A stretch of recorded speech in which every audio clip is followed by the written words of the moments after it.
That is hilarious. She doesn't listen to these episodes, so she's never going to know She'll about never this. know. So you are safe. I'm safe here.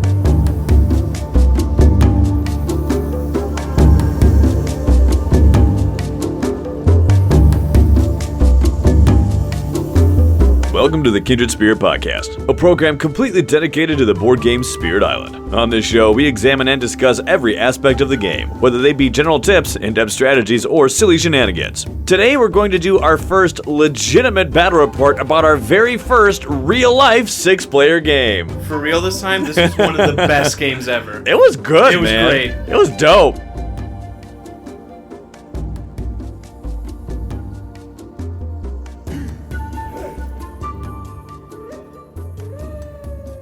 So this is a genuine battle report, but realsies. For realsies, right. For those of you who don't know, earlier this year we had done an April Fool's joke about doing a battle report, but we legitimately during that time wanted to kind of probe the waters on people's opinions on what would you think about having an episode where we just do a battle report? Would that be interesting? Like a real one, of Yeah. course, but like, is this a subject that's actually, doable? That's something you would care to listen to? Yeah, worth exploring. I mean, if not, cool. If so, cool. Like, just literally, we don't have to. It's just something that we were just curious about, genuinely. I'm picturing me, like, playing a game in my bed on the app. I'm like, so here's my battle report. I did this, and then I gave up because I fell asleep and quit out of the game.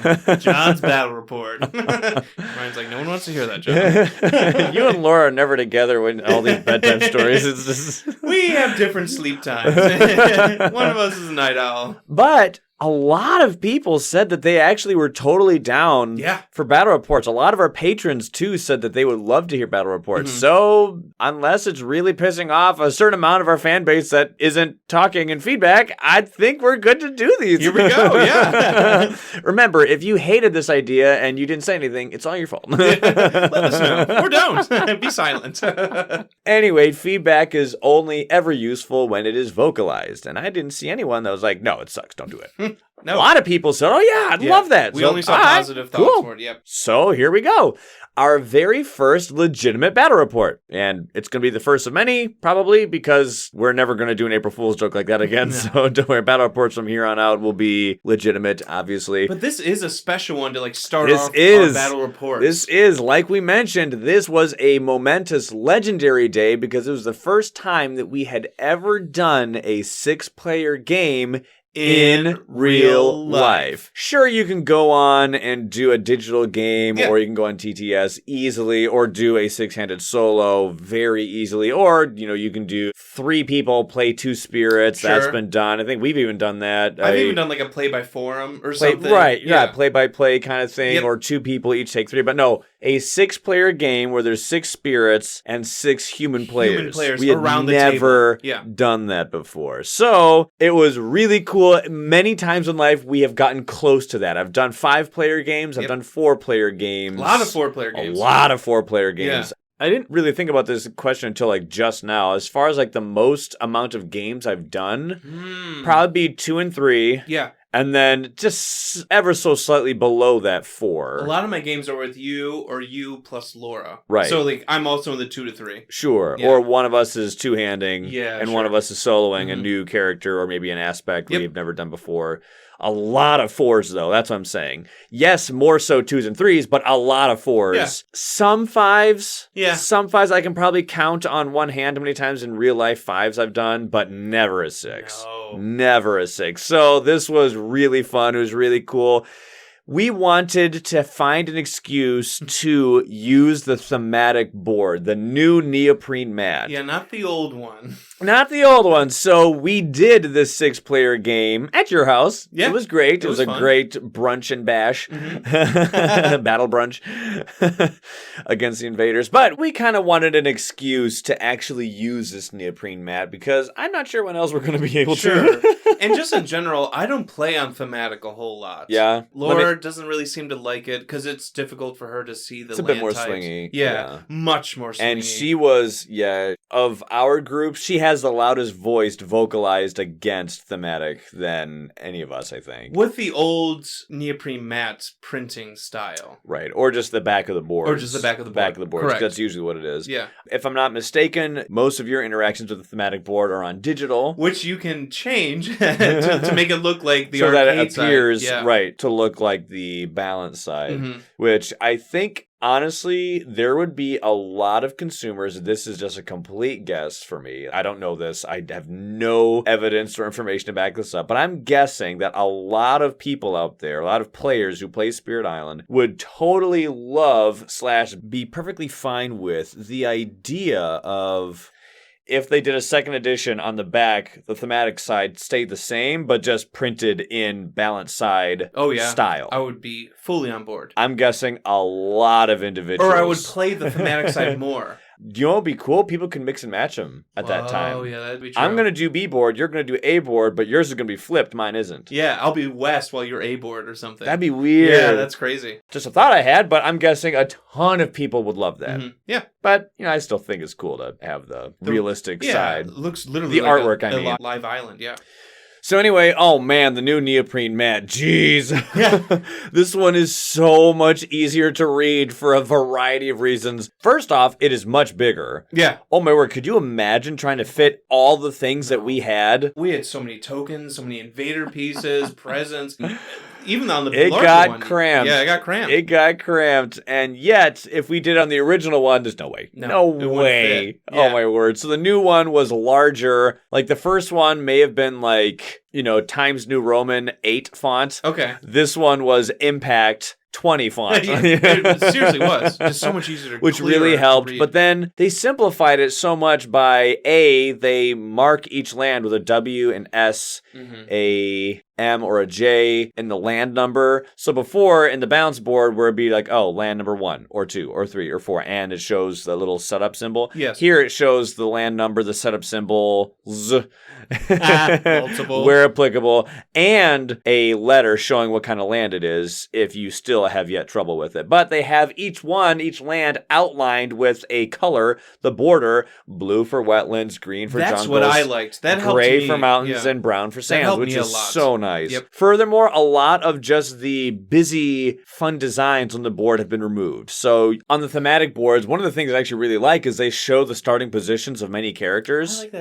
that too. Because they all correspond to the setup instructions of that particular spirit. So, look. Bringer and Wildfire and Lightning. Each one of them are in the sands where they start. Yeah. Serpent is on land number 5. You see... Spread Ramper Green in a jungle. Likewise, Fangs in a jungle. It's just like, and not only just in a land that matches their setup, but it actually matches the highest numbered sand or the lowest numbered wetland or whatever that spirit needs that's printed, which is cool. And you see Ocean on the fringes on the outside of the board, like, meow. Which I thought was just cool. So I did miss seeing that, although having less busyness on the boards just made it so much easier to read, and I don't think anybody complained. It was just so we never great. Question what land type they were exploring to or what this land was. Everyone knew. We had some newer players, so everyone was fully on board. I would love to do another game on this version of the thematic map. Me too. For the purposes of everyone else. Because I didn't really have a whole problem with the original thematic side appearance. Yeah. But I know a lot of other people did, especially Laura, but she was loving this one. Oh, she loved it. So I wouldn't mind if this new neoprene matte version was the normal. Oh. As far as like what would be printed on the back of your board. That'd be cool. Like if they did a second edition, I would not be surprised if we saw that. Complete guesstimation on my part. Yeah, we have no idea. I wouldn't be surprised. Right. Anyway, so let's talk about this 6-player game. Who was our team? Yeah, who was our team? So we had Fractured. Yep. We had Travel River. Ooh. We had Sharp Fangs. Yep. We had Stone. Who was that? We had Immense Lightning. And we had Many Minds. That's a good team. Here's a fun little quiz show game thing. As far as the players, of course, it was John, myself, Laura, and 3 friends of ours, Seth, KJ, and Jason, some of whom we've referenced before. But here we have a fun little opportunity for like a little game show bit.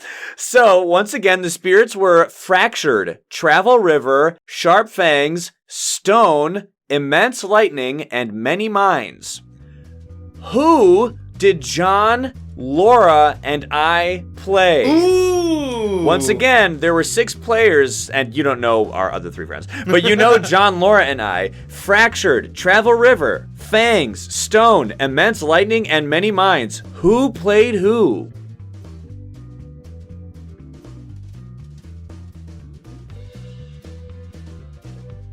I'll come in and give you a hint before you give your final answer, if you needed one, and if you already have your answer, then cool. The 3 spirits that John, Laura, and I played were Immense Lightning, Fangs, and Stone. But which one of us played which?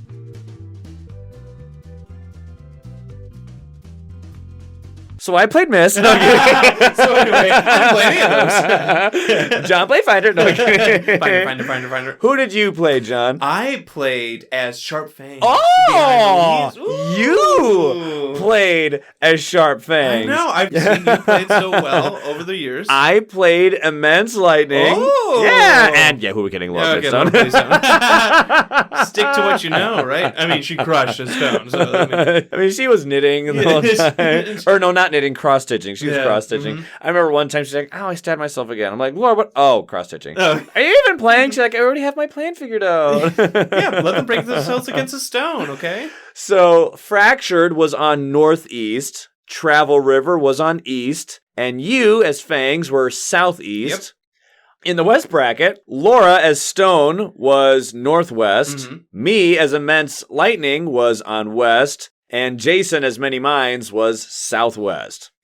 So we'll talk about this later, but one of the things that was so cool is to see, obviously we have so many players. You have 5 other players. Yeah. And some of us are in the middle, some of us are on a bookend, but who is going to interact with who? And it was interesting because I had all the spirits laid out before we even started the game. We didn't know what our team was going to be beforehand. Nope. And we didn't know who was going to pick what. So we didn't have a theme or Sure. we didn't plan, let's strategize against this specific adversary. Everyone just kind of picked. And that was cool to see, oh, I like this artwork, or I've never played this spirit, or KJ had played River in the past a lot. It's like, well, I like to play River, but I'll try with this travel aspect. Things like that, people's reasonings. And if you are unfamiliar with how the board is set up on the neoprene mat, think of a dice and think of the 6 side, where it's 2 rows of 3. Oh, good analogy. That is how the board is oriented, with 3 lands doubled up 2 by 2 in a straight line. Yeah, it's like 2 straight lines. Yep, think of the number 6 on a dice.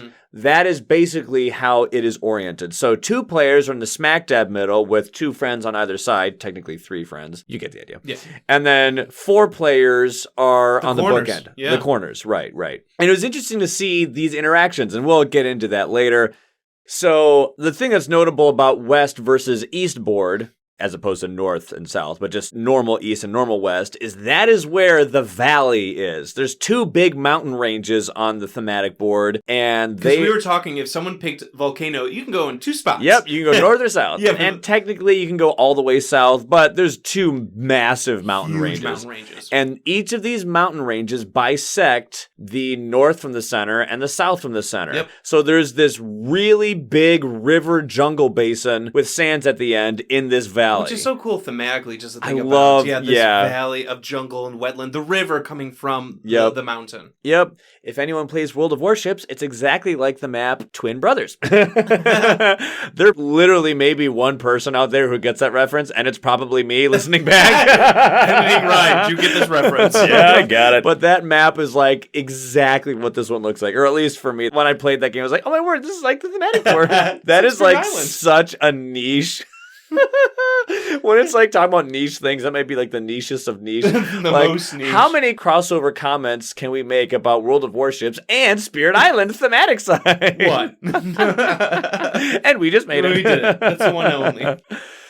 So what we did is we wanted to make sure that the people that we invited over for that day were all people who had played the game before. Yeah, we didn't have to do a teach, which was nice. Goodness. Right. As far as which players at the table had the least experience, it would have been KJ and Jason. This was their 3rd game. Mm-hmm. Yet, each one of them I have played very difficult and complex games with, so I knew that they could take it. Oh, they can handle it. And each time that they had played Spirit Island before, both both times they had each vocalized an interest in kicking it up a notch. So we were fairly confident in their capability to do just fine, and they did just fine. And what about Seth playing Fractured Days? Oh, it was his second time playing Fractured. He loves Fractured. Loves that crunch. Wow. But he also loves Serpent. In truth, what he loves is he loves finding the most difficult thing, the hardest spirit to cognize and understand, and he just wants to chew on those high complexities. Kid's trying to get into NASA for crying out loud. Okay, so, yeah, makes sense. Makes sense. So he's like, give me the hardest thing, I don't care. So, and we'll talk about him playing Fractured. Sure, great, sure. Yeah. But it was very intentional that we didn't have any new players. Not for this game. Not for this game. We wanted to make sure that we had some experience there. Obviously, you and I played this game ad nauseum, Laura ad nauseum. Yep. Seth's played a bunch, and then, there's KJ and Jason. So, we wanted to have a game that was not crazy. No. KJ and Jason had never played with events before because they played with me. So, Beast Command, baby. Well, he would have been really nice in this game. Anyway. Well, I mean, we had some... We'll get to it. Well, we'll talk about it. We'll save it for the podcast. Save it for the podcast. But we wanted to have a game that was harder than the ones that they've had in the past. So thematic board with events is a little bit more involved than what they've been used to because they've only ever done balance, and they've only done balance without events. Yeah. So not only did we have events for them, and we did have the thematic board, but we had a adversary as well. Yeah. We talked about which adversary to do for a long time. We did, actually. We deliberated. Went back and forth on that. And the first one that we threw out, we're not doing France. We don't want to lose turn 2. We are not doing France. Is East board in play? Yeah. Yes. Okay, we're not doing France. No. That whole 25% chance of losing before you start the game is doesn't sound fun to me. Not really fun or welcoming towards. So they were right off the rip. England, we didn't want to play for 7 days in a row. Yeah, not really feeling it. Yeah. We weren't super hot on Scotland, picking on one player at a time. Keeping 6 towns because there's 6 players in one board. Just felt kind of swingy. Yeah. For some players who, although not noobs, weren't the most experienced. And yet, we didn't want to necessarily do Brandenburg Prussia because we felt as if that was just almost too vanilla. Yeah. Nothing wrong with Brandenburg Prussia, but we just wanted something a little bit more involved. That's all. Sweden, we're just like, I don't like Sweden. Well, just so front-loaded. Yeah, I'll say it. Well, I mean, Erica said that too many times. And just like, and they spawn everywhere. So we settled for Russia 3. And it was funny when you're talking about us picking our spirits because, ironically, I picked first. I'm like, I want to do Immense Lightning. Yeah. Because you've been wanting to. Reasons. Because reasons. Laura was like, Whenever Russia is mentioned or difficulty is mentioned, Laura will just go to her safety picks. Yes. And among them are Thunder Speaker and Ocean and Stone. So she wanted to play Stone, so she picked hers pretty fast. Seth already knew that he wanted to do Fractured. KJ was up in the air. He's like, let's see what we got. Jason was like, I'll do whatever. Mm-hmm. And it was funny because you picked last, if I'm not mistaken. I was waffling a lot. But Jason ultimately went and picked Many Minds. You're like, we're going up against Russia, and Many Minds is here? I'm going to go do Fang. That solidified my pick. I'm like, remember when I kicked you out of your seat? I'm like, nope, I'm next to Jason. Well, I didn't know that you had picked a seat yet, so I just didn't know. I was like, I can go here. Oh, you're sitting here. I was like, no, I want to share beats. That was actually kind of fun, too. We're like, okay, who sits where? I guess I can go here. Well, River goes to Eastboard. And right this way, sir. Yeah, Eastboard is basically almost all wetlands. And Dahan. And so much Dahan because of those wetlands. Yeah. Thematically, it's like there's this thriving river in the valley, and it's very bountiful and plentiful and whatnot, and so it makes sense for all the Dahan to be there. And so we're like, okay, travel river on Eastboard. That's going to be quite nice. Yeah. Nice. So I basically just went where there was a seat open, and it happened to be... Sorry I kicked you out of your first seat. No, it's fine. It happened to be Westboard, which was fine because my starting land had 2 Badlands on it, and I was like, hey, nice. Raging Storm has a purpose now. Nice. We'll get into that later. So... as far as the game, I'm happy to say that we had a turn 7 Terror 3 victory against Russia. Yay! So, let's go ahead and talk about how we think Russia performed in this big board on the thematic side with 6 players. First off, component limited problems. I'm glad you brought that up. It only happened Twice? With the explorers. Twice or 3 times with the explorers. Because they won't die because Russia. Because Russia. So they lingered. And yeah, I think if you are doing what we're doing, if you ever do a 6-person thematic, maybe... What I did is I took a page from Axis and Allies book. Okay. Axis and Allies has this thing that you can do to mark how many units of a kind are in a certain land. And that saved us. Because that game is also, you can get quite component limited. They have these little discs, a white disc or a red disc. Okay. A white disc counts for 1 and a red disc counts for 5. I think. It's been a while since I played Axis and Allies. But if I go and put 2 white discs and a tank on a spot, the piece shows what kind of units this stack is comprised of. Yeah. And then the number of discs tells you how many there are in this stack. Some people like to do it where the piece itself counts as one of them. So if there's 2 white discs and a tank, that could mean either 2 tanks or 3 tanks, depending on how you wanted to interpret that.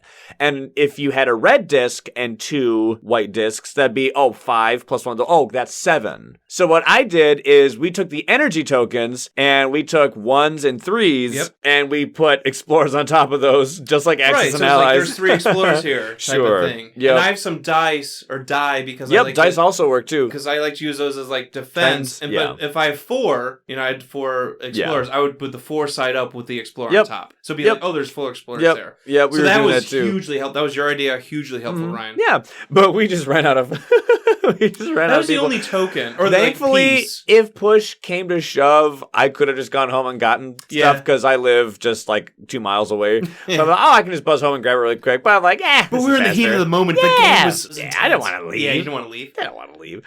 So when it came to Russia and how they performed, how they interacted with 6 players. So first off, 24 fear in the fear pool. That's the most I've ever seen it.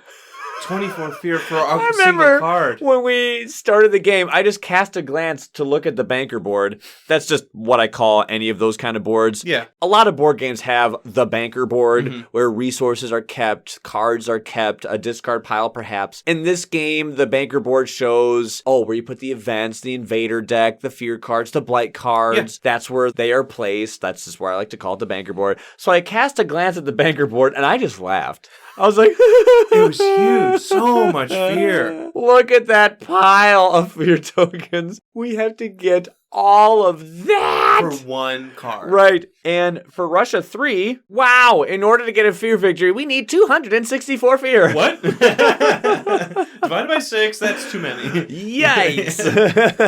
Yikes.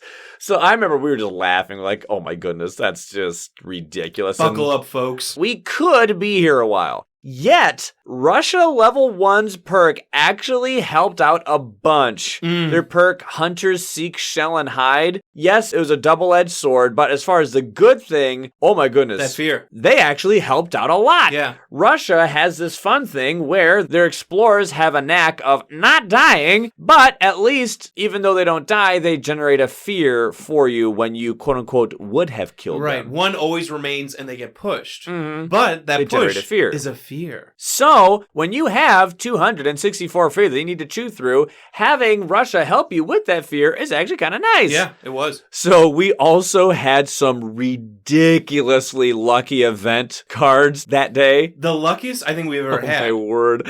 I told you, man, I have good fear card luck, and you said that you have good event card luck. Event card, yeah. So, we both brought our positive vibes that day. We did, for sure.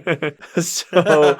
It was great, and we'll talk about it later, but we'll Russia, the Hunters Seek Shell and Hide really helped in that respect, but it didn't help us with the whole Explorers do double damage thing. That was really annoying. We blighted a lot. We only ever lost 1 beast. We were good about that. We were very whole mindful, time. Very mindful about that. We were many mindful. Sorry, I had to. You had to go there. And never again. So, yeah, we only ever lost 1 beast, so I think it was pretty fine. We were moving around. We were making sure explorers were not blighting inland. It was one of Jason's, and he was so funny. He was so worried. He's like, so are we still good? And we're like, look at the board.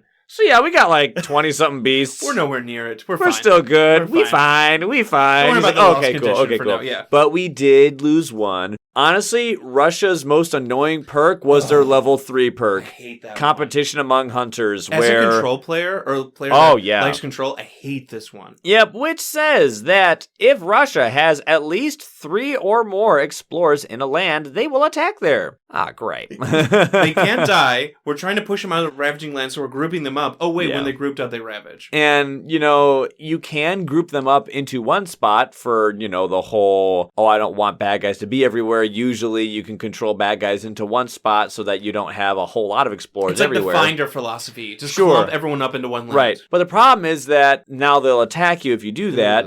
But then the response is, in that case, spread them wide. But if I spread them wide, then they're going to be building all over the place. And I don't want that. Yeah. Or they're going to be blighting all over the place because they have 2 damage. One explorer can blight a land now. And I don't want that either. We had one turn where we literally had to mark every single land they were bonus ravaging in. We had to use reminder tokens just to know, because I think we had over 20 lands that were ravaging at one time. Just because we had so many clumped up explorers. I'm like, this is ravaging, that means this is going to ravage. And that it was out of control at one point. And it was just, I think, easier, too, for the players around the table who had never played Russia before to, wait, how does this work? Because multiple times we had to remind them, hey, if you kill them, sorry, you kill all of them except for this one who runs away. Yep. Oh, right. Oh, is that an event thing? Like, no, that's a Russia thing. Oh, right. So we just, for the purposes of help, here's just a token. And honestly, that was a good idea, I think. That was your idea to do that. It helped us a couple turns, because there was a lot to keep track of, especially for some of the newer type players. So let's talk about those events in the early game. Oh my goodness, we had so many favorable beast events. Particularly Prey on the Unwary was ridiculous. Because between the thematic board having more tokens out in the field, like you start the game having more tokens out there than the balance board, plus having many mines in the game and sharp fangs in the game, as well as many mines being adjacent, as far as like their board was adjacent to Fang's board. Yep, we were touching. We had so many beasts. So it was ridiculous. Prey on the Unwary is when it says each beast destroys one explorer. Add one beast to a board without one. We never had to add a beast. But we like to, as Ryan says, daisy chain explorers when we did that. It was crazy. When this card came out, there were 14 beasts just between you and Many Minds, between your boards. And that's excluding Many Minds Sacred Sites. Just between you two, you both had 14 beasts. So we swung for like double-digit fear that turn. It was crazy. It was like, 13 something? It was crazy. From one because I'll do 6. Yeah. He did 5. And it was almost like this one explorer we just kept pushing. And then you die, but you can't die. But there were so many beasts that they'd run away from. It was fun. And so Laura's like, I'm contributing 3 fear to this. So I'm giving 2. KJ, I'm giving 4. I'm giving 3. And then Jason's like, here's like 7. And okay, my math might be a little bit off, but you get the idea. Just very high fear gains. Yeah, and that wasn't the only card that had it. I'm just telling you about the first one that happened. We had it at least twice. So we had 7 turns. The first card is burned in the event. So we had 6 official events. 4 of them had a beast action on it. 4 out of the 6. That was really good. So great. Really good odds. So great. I love getting beast events against Russia when you have Fangs and Many Minds on the field. We were raking in the field. It is so great. And that really, really helped a lot. But let's go talk about those invader cards. Were those as lucky, Ryan? Oh, those were iffy, dude. And those sucked. Those were rough. In tandem with Russia, there was a time where I was like, oh, come on, Russia. I'm here again. Stop. So here I am on West board, and the first ones that we get are sands and jungles. Ugh.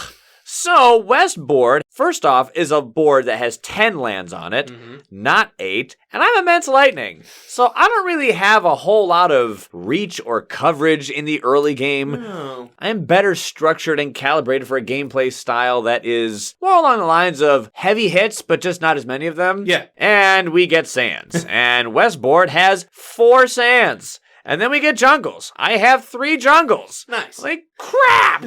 So I'm like, are you serious? And then, of course, there are other players on the board who are like, yeah, I got like 1 or 2 lands. I was like, yeah, I got 1 sands. I'm fine this turn. I'm just like drowning. I'm like, really? Immense Lightning gets all of these people? All like, these sands. come on.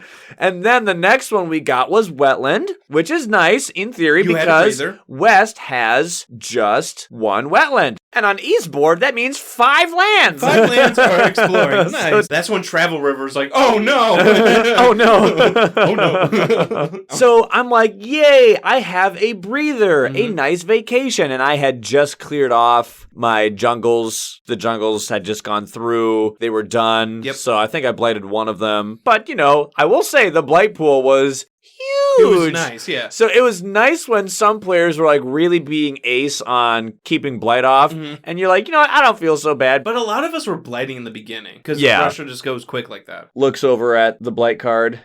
13 blight there. Nice. Like, I can let one go through. Yeah. Sure. So then I'm like, yay, we have wetlands coming up. I can relax. Wait a minute. They just went ham on the sands and jungle. So there's a lot of explorers there. More than 3. I can't relax. So I'm still being attacked. I'm like, you suck. It's classic Russia. Yes, if they had their bombs in the deck at level 5, we probably would have had more of these like unfortunate things. But point being, I wasn't... want the newer players' brains to melt. Yeah, we didn't want to go too hard. My point being, I wasn't able to relax. I was like, dang it. So talk Sands. About the next invader card after that. But just to help the listener remember, it was Sands, which sucked for me because I have 4 of those. Jungles, I have 3 of those. Then a wetland, which in theory was fine, and I was able to keep that covered. But because of the 3 explorers, I was like, dang it. Because like my coasts again, it was my coastal sand and one of my jungles that was just had a ton of people on it.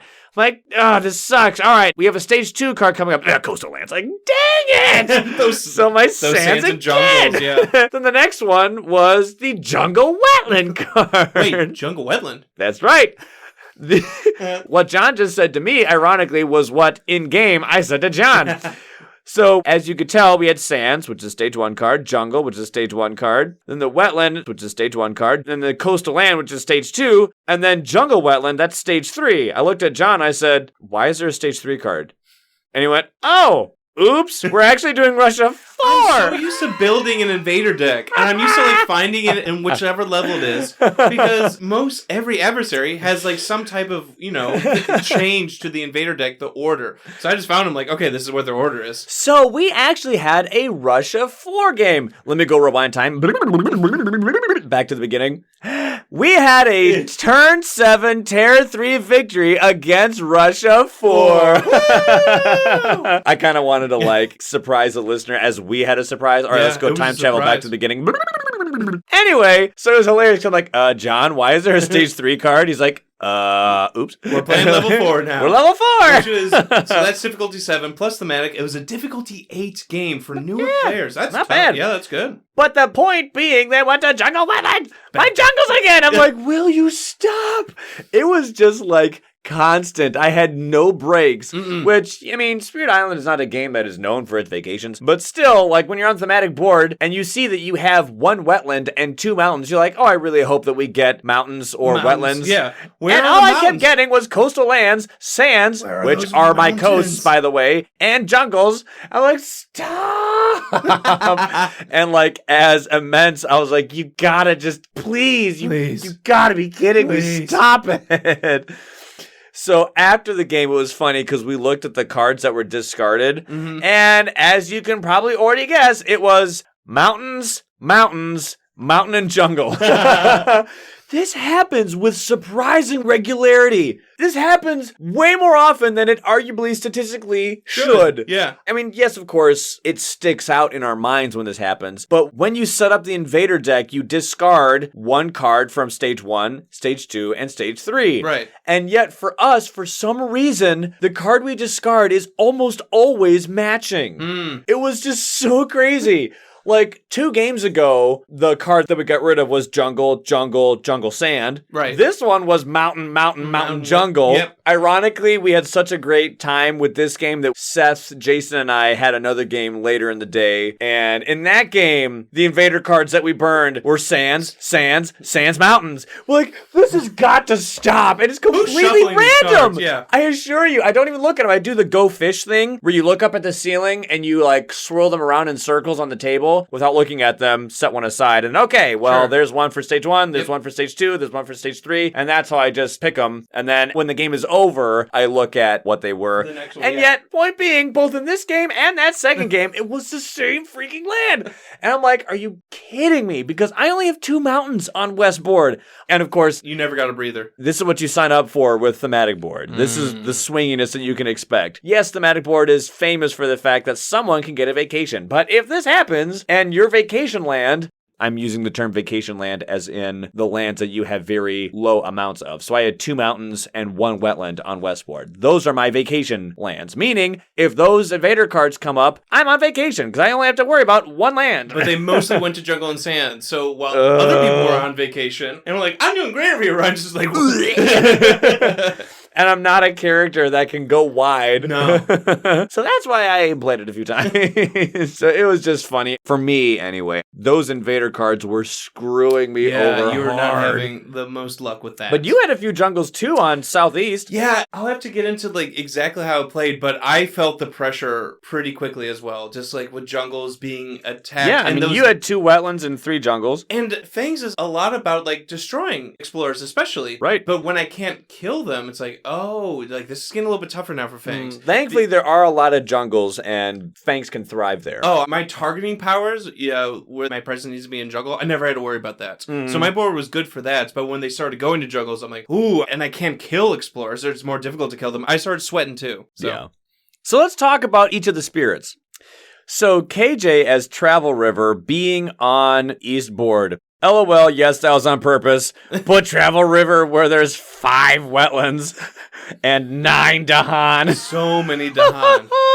He had so many Dahan. Because East board, like we said, is where the majority of that river is. West board has one of those wetlands where the river starts, but the other 5 lands, this 6-land river, has 5 of its wetlands on East board. Yeah. He ended up with 16 Dahan because River's Bounty is ridiculously easy. Oh, I'm sorry. If you have at least 2 Dahan there, there's already 2 Dahan there. I think there was one turn he didn't play it. It was just photocopy printing Dahan. Like, and I'm reclaiming River's Bounty. And over and over again. That one again. And he was adjacent to Fractured Days, who had Blur, who was also doing that. So they were just cranking out Dahan. That was another token crazy. we nearly ran out of. We had like maybe 4 or 5 Dahan left because they were printing them. They were making so many Dahan. That's funny. Oh, it was so great. It was cool because obviously people know that we have a podcast about Spirit Island and these players. So they contributed what they wanted to say about how they played the spirits. Yeah, we just wanted their comments. Yeah. Hey, what did you think about this? We asked them like, hey, what was your favorite card? Yeah. Just what do you think in general?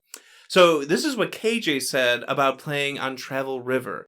I would say I thoroughly enjoyed the whole experience of a 6-player game, and River is low-key my favorite spirit because of how quickly I can spread my presence. Also, playing on the thematic board helped me so much.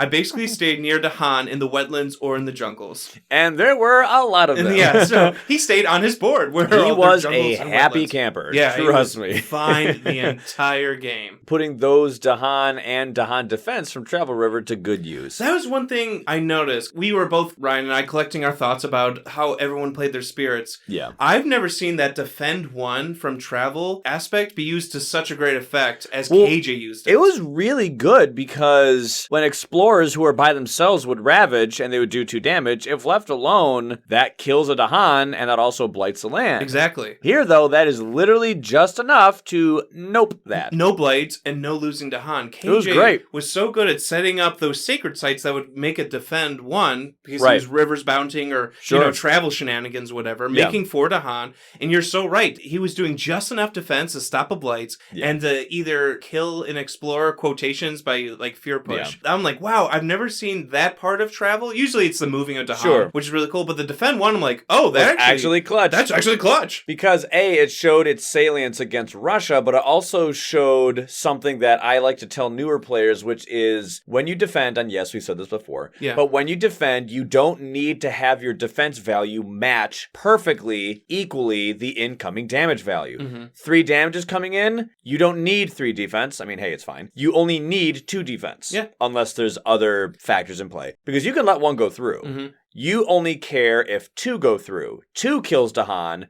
2 blights a land, but not 1. Yeah. So 1 was just enough. And so long as nothing else happened, 1 was just as good as any other kind of defense. And it was actually really good because a lot of us did the commit to the sucky land strat. Yep. And, with Russia, that's an interesting choice you got to make. Because the concept behind the commit to the sucky land strat is whenever I have the capability to control or kill or whatnot, I'm going to leave 1 land, which is just this pit of despair. You're in the pit of despair. Pit of despair. Oh, yeah, I know. You don't want to go there. That's a Princess Bride reference, if anyone cares. But point being, sometimes it's easier to keep 7 lands clear with 1 being terrible. Yeah, having blight in it or something, yeah. As a hypothetical example on a balance board, as opposed to keeping 8 clear. So sometimes we would go and commit to the sucky land strat because, where are they ravaging? They're ravaging in sands. Let's push explorers to the sands. Even though they have more than 3, they don't attack another time. Exactly. Thankfully, that is stipulated on their card. It just says that if the land already was attacking there, it still ravages just once. Yep. So we were able to push bad guys, particularly explorers, to those lands and conglomerate them to keep them off of other lands. Problem though with Russia is that you just want to be mindful of the fact that if you continually conglomerate explorers into the same land, they're now going to attack you. Yeah. Which is like, ooh, because that could mean blight. But the other thing is that if you don't conglomerate them and you can't kill them, because at least for 1 explorer, you can't kill them without isolation, you risk blight because you put them all in the same land, which they now attack. And since there's a lot of them, 3 explorers at least, that's 6 damage if it's just explorers. Sure. But if you don't gather them up, that means they're all out and about, which means they're building. Or that means they're attacking. And 1 explorer can now do a blight. So you're risking blight over there too. Yeah. So it's like, I don't know which one to do. So in Travel River's case, it's actually great to not do the commit to the sucky land strat. Why? Because you can just make sacred sites or shove an explorer into a clear land that has a sacred site, and you're fine. Yeah. Eventually, KJ picked up Accelerated Rot. He found Accelerated Rot. Because East kind of starts with that sucky land. It's on the coast, I think, East 3. Yeah, East 3 starts, thankfully, with a strife, but it does start with a town, a city, and a blight. Blight. So that's tough to start with all that in 1 land. And a disease and 2 to Han. So there's things to work with. There's things to work it's just, with. There's a lot of good, a lot of bad. But once he took care of that land with Accelerated Rot, his board was fine. It was fine. If you want to talk about clearing a board, and again, a lot of it has to deal with what we're talking about, like invader luck. He didn't have to deal with wetlands like early on. Yeah, he did do a good job, honestly, of like clearing his board pretty well. But you helped with we all help each other out. But It's funny, we almost had like two groupings, Ryan, where there was like the starting hand doing work group of like river, we'll get into stone. that. Yeah, we'll get into it. And then there was like this swinging for the fences majors group. That was me. and you. Yeah. Hey, I did majors. But it's just pretty crazy how much river can get done with their starting hand. Yes, that is an understatement. Yeah. It's one of the reasons why they are beloved by so many. But his big, like, heavy hitter was Accelerated Rot. Oh, and the thing is Travel River on East board already is very powerful. Mm-hmm. But Travel River finding Accelerated Rot particularly was amazing. Explain and the the reason card. why is because East board, like we said, has a lot of wetlands, yes, but it also has a jungle. It has 3 mountains and 1 sand. So, Accelerated Rot is a damage card that does 4 damage and 2 fear. Cool. And if you have enough water, plant, and sun, which is something that honestly is not hard for a river to get, you can take that 4 damage, make it 9 damage, and then you can remove a blight. Nice. Cool. Very powerful card. Cost 4 energy, very strong. The reason why it's so great is because accelerated rot can only go to jungles or wetlands. Huh. And of the 10 lands on KJ's board, he can hit 6 of them with this card. Yeah. So when you see jungle wetland, you're like, oh no, this is restrictive. On his board, it's like, 60% of my board can be hit by this amazing card. And he's surrounded by yours and my board, and you and I both had a lot of jungles. So there was so much flexibility with that card. On a balanced board, it'd only be 50%. Here, it's 60%. Yeah. So it was great for him to find that one. And of course, him being River, he's able to hit it very easily. And range 2, oh man, yeah, it was just great. Regardless of who you are, finding accelerated rot for East board was great. Perfect for him. Yeah, having Travel River just in the game for various things. We asked KJ what his favorite card was, and he said, honestly, River's Bounty. I'm like, yep. You don't hear often, but yeah, it just made so much sense with the travel aspect. Yeah. He was just photocopying Dahan left and right. It was great. He could just look at a land and just create a Dahan there. I'm just going to look at you, boop, look at you, boop. It wasn't like, oh, well, sorry, I had to pull a Dahan away from here to get enough Dahan into a land so that I can make them. It's like, oh, any land I look at, pretty much. Well, and River gets an energy for it. Like, it's such a good card. I think the team's favorite card that River had is always Boon of Vigor, because, you know, he'd be like, I got it once. I got it once. I think everyone... He actually did a good job of, like, spreading the love. He did. I think it was, like, did a different person each time you had it available. Yep. Any type of energy is a nice little boost for us spirits, especially for us major focus spirits. And just to help for clarification purposes, those who were wondering, River's Bounty says gather up to 2 Dahan, and if there are at least now 2 Dahan in that land that you gather them into, add a Dahan and gain an energy. But the thing was, is he didn't really need to gather them. I mean, he did, but it wasn't like a necessary thing. Like, quick, get in here so I can. Like, there were already like 3 or 4. Now there's 5, I guess. And now there's a 5th. Yeah. And I know that he had played that one pretty much as often as he could because he had gotten that reclaim one on his track. He's like, this one, I'll again, this and one. again, and again, and again, and again, and again. I like to think that on the artwork of River's Bounty, that is the thematic board because you see River blessing a Dahan cultivated, kind of looks like one of those Asian rice paddies or like one of those Vietnamese mountainous regions, you know. And anyway, it just looks like this elevated area with mountains and hills. And so since the thematic board has like a valley on it. It kind of does look like the thematic like west and east. Doesn't it? Yeah, valley there. And then Boon of Vigor is just, you can target anyone, but if you target a friend, you can give an energy per power card that they played this turn. If you play it on yourself, you just get 1 period. Nah. So the value of how much energy it gives is much better when you give it to a friend. So between those 2 cards, I mean, it's just classic River being River. Yeah. But still, Boon of Vigor was really nice to get. Yeah, I always like getting that card. Let's talk about Stone. Talk about the starting hand group challenge or whatever. Here we go. Because like Ryan said, we asked everyone, sure, you know, what was your favorite card? What was your favorite major? What was like something really cool that you got type of thing? Yeah. And Laura had, once again, a pretty funny quote. I pretty much survived on my original hand with a few minor pulls, but nothing too crazy. I leaned on my innates a lot. She kept calling it the slapback. Yeah. She was just slapbacking everybody. I can't tell you how many times, like, I looked at Laura, oh, how you doing? She's, like, on her phone, like, oh, I'm all good to go. I'm just going to be smacking them back again when they attack. Oh, okay. And, like, I never heard her complain. I never heard her, like, worry about something. Other players on the table, like, okay, so I gotta do this, I gotta do this. And she was just like, doobie. Well, she had her own little blight pool next to her box blight pool. And she's like, oh, yeah, I'm just going to blight here and it's coming from here. I'm like, oh, okay. Back to cross-stitching. It was just a very chill game for her. Honestly, it was a very unremarkable game from Stone in the fact that there wasn't a whole lot happening. Which is the whole point. Yeah. Like, bad guys that do stuff, she blighted, but not from the card, and she was pretty self-sufficient. Which is helpful because, you know, our island got to stay healthy for that much longer. Oh, yeah. I was blighting in the beginning. Yeah. Ryan's talking about how he was blighting early on. It was just so funny how she just was just so to herself. She didn't really interact with the players too much. She was just very much a spectator sport. Like, she wasn't asking for help. She was like, hey, does anyone have this? Hey, does anyone have that? She was just like, so, how you guys doing? Oh, yeah, how's this? Yeah. It was funny because of all the rhetoric and dialogue around the table, most of the dialogue around the table was talking about the game itself, how to help people, what should we do about this, what should we do about this. It was Laura who was talking about, how was your day going? Oh, it's good, blah, blah. And because she didn't need to worry about anything. Sweet. Yeah, because her land was fine. She's down. Like, she was in her happy place. She was doing great with Stone. And she talked about she had some minor pulls. One of those minor pulls that she had, because who knows what she grabbed, type of thing. But I know one for sure that she pulled was Encompassing Ward. Ah, yes.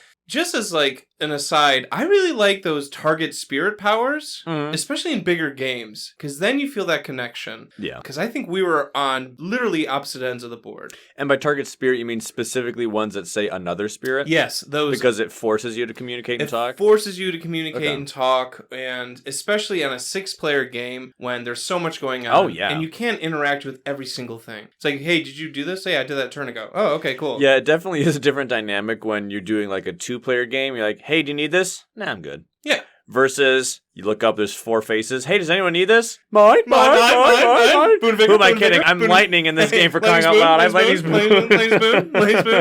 So that interaction is cool because we've never played a 6-player game. So having that, forcing that cooperation, especially with Stone, where they don't have a lot of boon or support cards. Right. They're kind of just very self-sufficient. Right, their gameplay style of keeping friends alive. Yeah. In the fact that, a friend can survive blight if you're there. That's like their team helpy thing. But other than that, there's no like, does someone need this? Right. They don't ask that question. Right, it's not like a boon of reimagining that you can be like, yo! It's like, yes, I would love that, please. Yeah. So when she did ask that, because Encompassing Ward is target spirit gets defend 2 with their presence. So wherever it is, too. It's not just in one land. And when you have a game of mobile spirits, like Many Minds, like Sharp Fangs, this is helpful, especially in the early game. We talked about how they were hitting us hard, and we're trying not to blight early. And for Fangs, I know there's workarounds. I know there's Terrifying Chase, but I don't have that every single turn. Right, but that also takes time to set up. And it takes time to set up. So good old-fashioned defense is really nice. It's really good, especially when a single explorer can blight. So especially with Russia. With Russia. So when she asked, does somebody Encompassing Ward? Yes, I for sure raised my hands and me. And it was cool because I am mobile. I can basically go wherever I want and move my beast and so move you along can with put them. that defend 2 anywhere. I think there was one turn I defended 4 separate lands because of Encompassing Ward. Nice. I know she targeted me a lot. I don't know if you ever got it. Maybe I never got it, but I was dead anyway.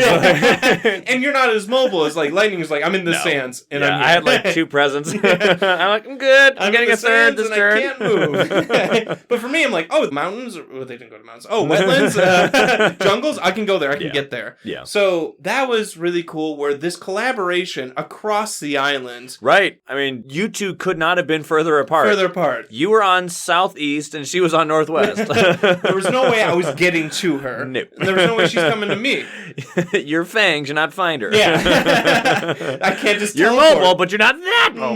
No. I can't teleport wherever I want. No. That was a really cool interaction of husband and wife working together. Hey. So that was so really far helpful. apart yet so close together. Yeah, that was nice teamwork there. Like I was saying, like those target spirit powers, I'm like, you can interact even across the ways. And thematically, I wonder how that happens. Like all of a sudden, Beast have this strong defense. Like, where did this come from? Oh, my buddy gave it to me. Carapace land kind of makes me think about animals that are like all armored. Oh, yeah. I was wondering, like, what are armored animals like? They're all armadillos. Okay. And they're protecting against, whatever. Or pangolins. Yeah. And they're protecting against the invaders. So that was just one of those little things where, like, this one presence domino effect into this. So, like, this saving these... And it's a minor power. Minor powers aren't usually known for, like, being crazy, but especially when they're consistent or when they're just the right thing that you need, it's like, my word, like, it may have been a minor power, but it did a major thing for me. Stopping those 2-3 blight allowed me to be able to use ranging whenever I wanted, to not feel constrained. So little things like that was pretty awesome to have. One thing I noticed a lot, or it's kind of hard, because like we're saying, there's so much going on in the game,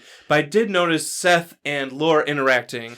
Right, yeah, you and KJ were the ones interacting on that side of the board. I was helping Jason a lot, and Laura, I personally didn't really have a whole lot. Like, we didn't. Sure. You and KJ didn't have a whole lot with Laura either, and I didn't either, because in a 6-player game, the board is so big that it's very interesting to see who went where. You and like group up. Right, and in this case, Seth as Fractured and Laura as Stone were like really helping each other out. But she's not here. So, so how does she perform? Well, I can talk about Jason and I, and you can talk about KJ and you. It kind of worked out that they were next to each other. Yeah. Just because Fractured... Fractured needs it. Yeah. Well, Well, they don't have a lot of presence, influence on the actual island tile. Because, Seth, and we'll talk about later, just did so much support. Right, and helped us out. We talked about how he kept using Blur the Arc of Years for Dahan spawning, which works great for having Stone on your team with stubborn solidity. Yeah, where they are protected. That worked out great. And then I noticed Laura going over to Fractured's board, not to stop Blight, but either to save Fractured or have Blight management. Right. So it's like, okay. And just make sure that the Blight that's coming in won't come from the card.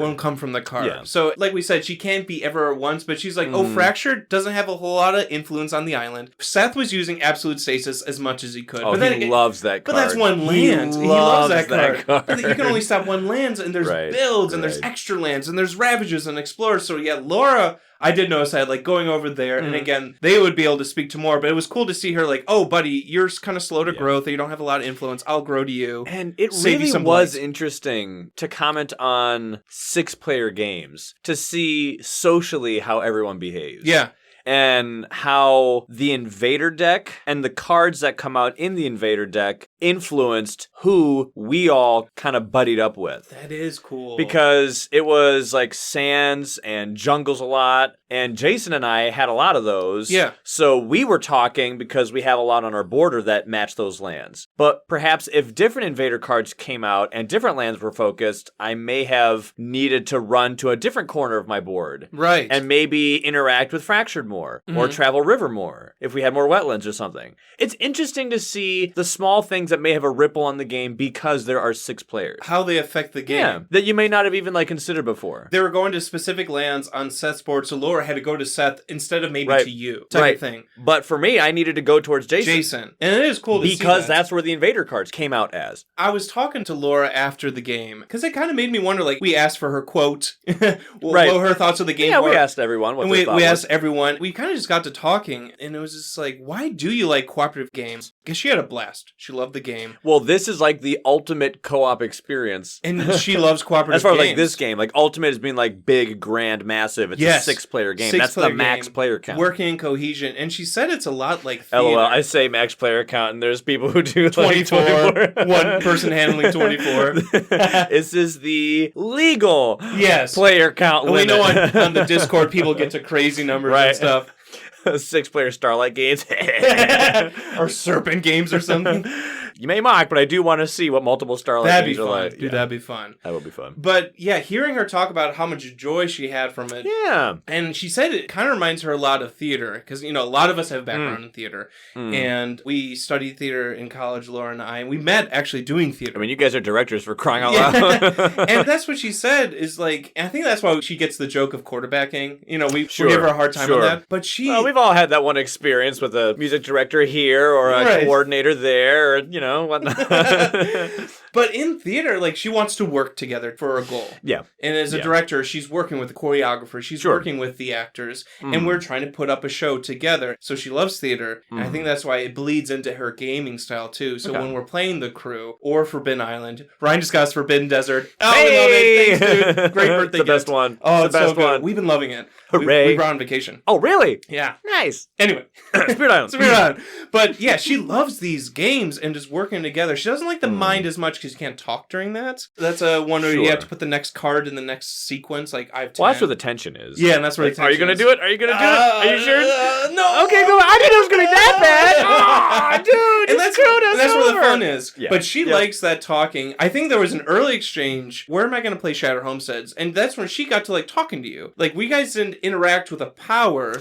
Yeah, that wasn't a lightning stone interaction. That was a me and Laura interaction. I had a town on a sand each. I'm like, I can blow one of them up. And which one should I do? It was almost like a coin flip. Yep. And we're like, there's a beast here, so maybe events? Yeah. Can go there, maybe. And I don't play with events, so I'm not used to being helped by this kind of thing. And right. But it was just cool seeing, I think that's where she finds the joy in the game, where she's even said she doesn't like getting in the weeds with us or going crazy into lore. Theory crafting and whatnot. She just likes to do what she knows she loves. Yeah. And she just loves being Stone or Thunderspeak. Let's blow stuff up, baby. She loves offense. And then, she gets a heck ton of enjoyment out of, working as a team. 100%. So 100%. No joke. On Black Ops, I am on the Nuketown 24/7 server. I just play Newtown because I love Newtown. Newtown's great. Yeah, I love Newtown. If you know what you like, right? So like, I 100% relate to that. Like blowing stuff up as the character she wants to play as. That's her Newtown. Because I'm like, well, we can play 2-player games where we face each other like almost like a chess, or like you want Splendor, and she's just like, eh. She's like, we're not cooperative. I'm like, okay, fine, we'll do cooperative. But that was her playing Stone. Yeah. As always, once again, it's always cool to see those communication moments happening. It's always cool just to have that collaboration. Oh, love it. And especially with a 6-player game, it was happening all the time. I just wanted to bring up that one minor poll, because she would play it a couple times. She's like, does anyone need to come to Word again? I'm like, me. And I can go wherever you need me to. Well, she was also so proud of that because she said that, like, oh my word, I keep forgetting that this symbol means I gain a minor power right now. I could have been much stronger with Stone all these months. Yeah. I was like, sometimes what? she forgets, that little symbol. Thankfully, nobody else does that, so it may be easy to forget, but like, it's important to get that from deep layers exposed to the surface. Yes, that is important for her because those minor draws were pretty helpful. And that was just one of them that I interacted with. She was pulling some other ones as well, but that starting hand basically just It was so funny. She tapped me on the shoulder. I was like, what's up? She's like, why would I want to go down bottom track if I get all my card play from my energy track? And I said, yeah, Stone basically kind of blends the tracks. It's kind of weird because... You can do both. Right. Your top track is both energy and card play, and your card play track, honestly, is just an element track. She's like, interesting. Yeah, cool. so she kind of and then proceeded to go top track. Did she get some of the stones? She did eventually. Yeah, I think she got some of the earth elements because she liked triggering those innates. Again, let them break themselves against the stone. That is such a unique and cool power. Like you said, she was doing her slapbacks. Yep. So, yet again, as can be expected, Laura absolutely dominated the field as Stone. Of course. Let's talk about Many Minds. So Many Minds was actually in between you and I. Yeah. They were to my right, and they were ahead of you. Directly so, in front of like, me. think of a capital letter L. John and I were each one end of the L, and Jason was the corner of the capital letter L. Mm-hmm. So we're both adjacent to him, but you and I weren't adjacent to each other. No. So Jason had a funny quote with Many Minds. Jason said, so I liked Many Minds in that I was causing tons of fear per turn, but not being able to properly defend the extra lands on the thematic side or even attack was a major downside. Playing with 6 people was so much fun. I feel that was the real experience, you know? Like, yeah, you can play solo with a few people, but it really felt like the game was meant to be played with 6 people. Now, that is an interesting take. Yeah.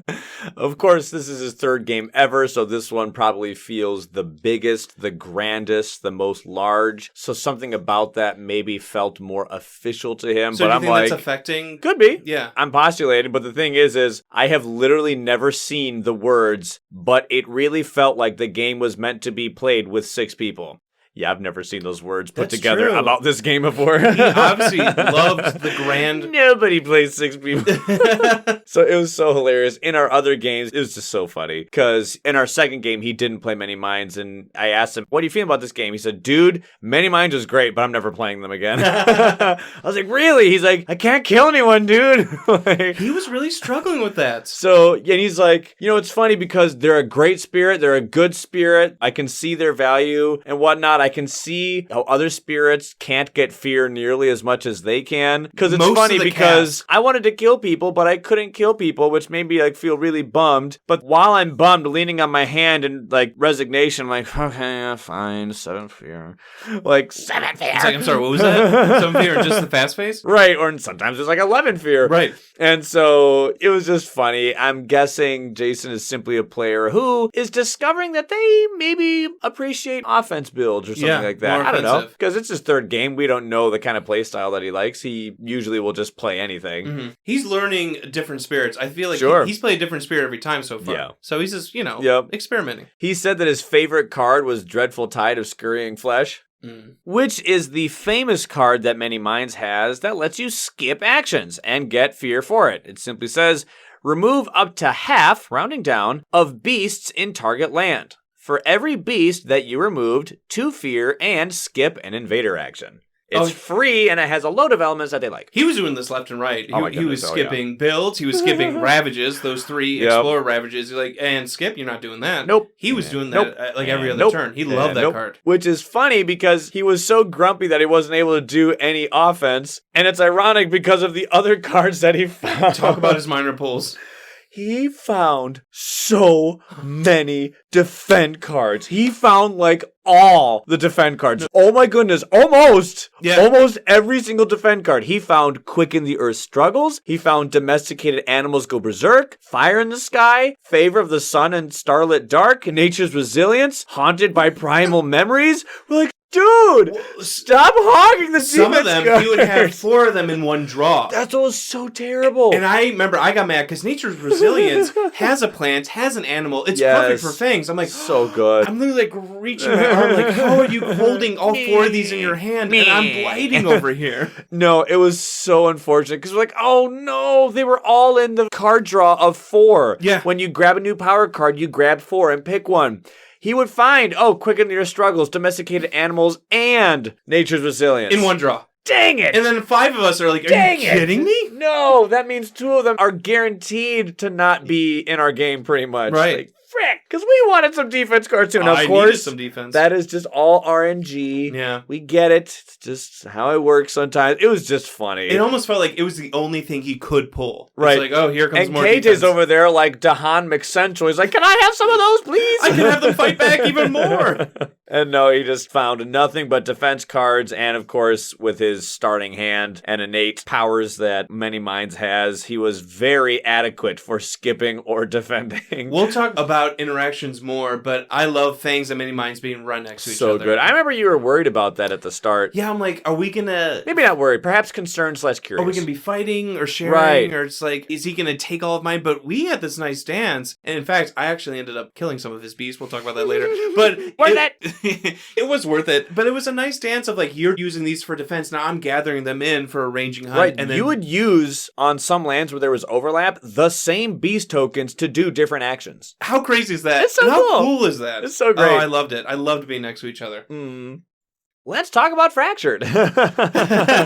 Seth loves Fractured. I played a game with him about, 3 weeks ago, maybe 4.5 weeks ago. And he did Fractured and he loved Fractured. He's like, I gotta do Fractured again. It was so good.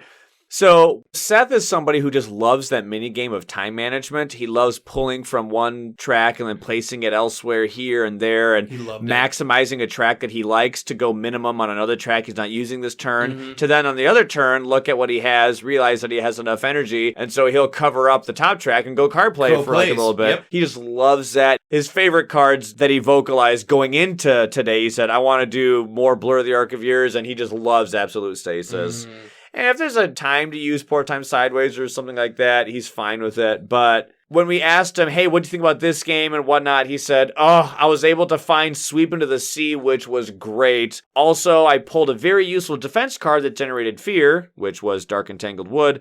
And, of course, one of his favorites, Blur the Arc of Years, let me make and push Dahan, so I was able to use my innates more often, and it was just awesome. Making things not exist because of Absolute Stasis was beautiful. The 6-player game was awesome. It was a little chaotic trying to coordinate with everyone, but I think we had some really cool synergy moments. That makes sense that he found it chaotic because Fractured is so supportive and utilitarian. He had to be in every conversation, it felt like. So it's like, well, can I help you do this? Or can I make you do this faster? Because I felt that in my Fractured Days games where they are a little chaotic, because I feel like I almost have to have my hands in every single pie. Every single land, every single action that the spirits are doing. Maybe I can even make it a little better. Like you said, how can I optimize this? How can I make this? Okay, and then I'll go for my plays because I don't need energy, and then I can make someone fast. So it makes sense that it was a lot to juggle for him.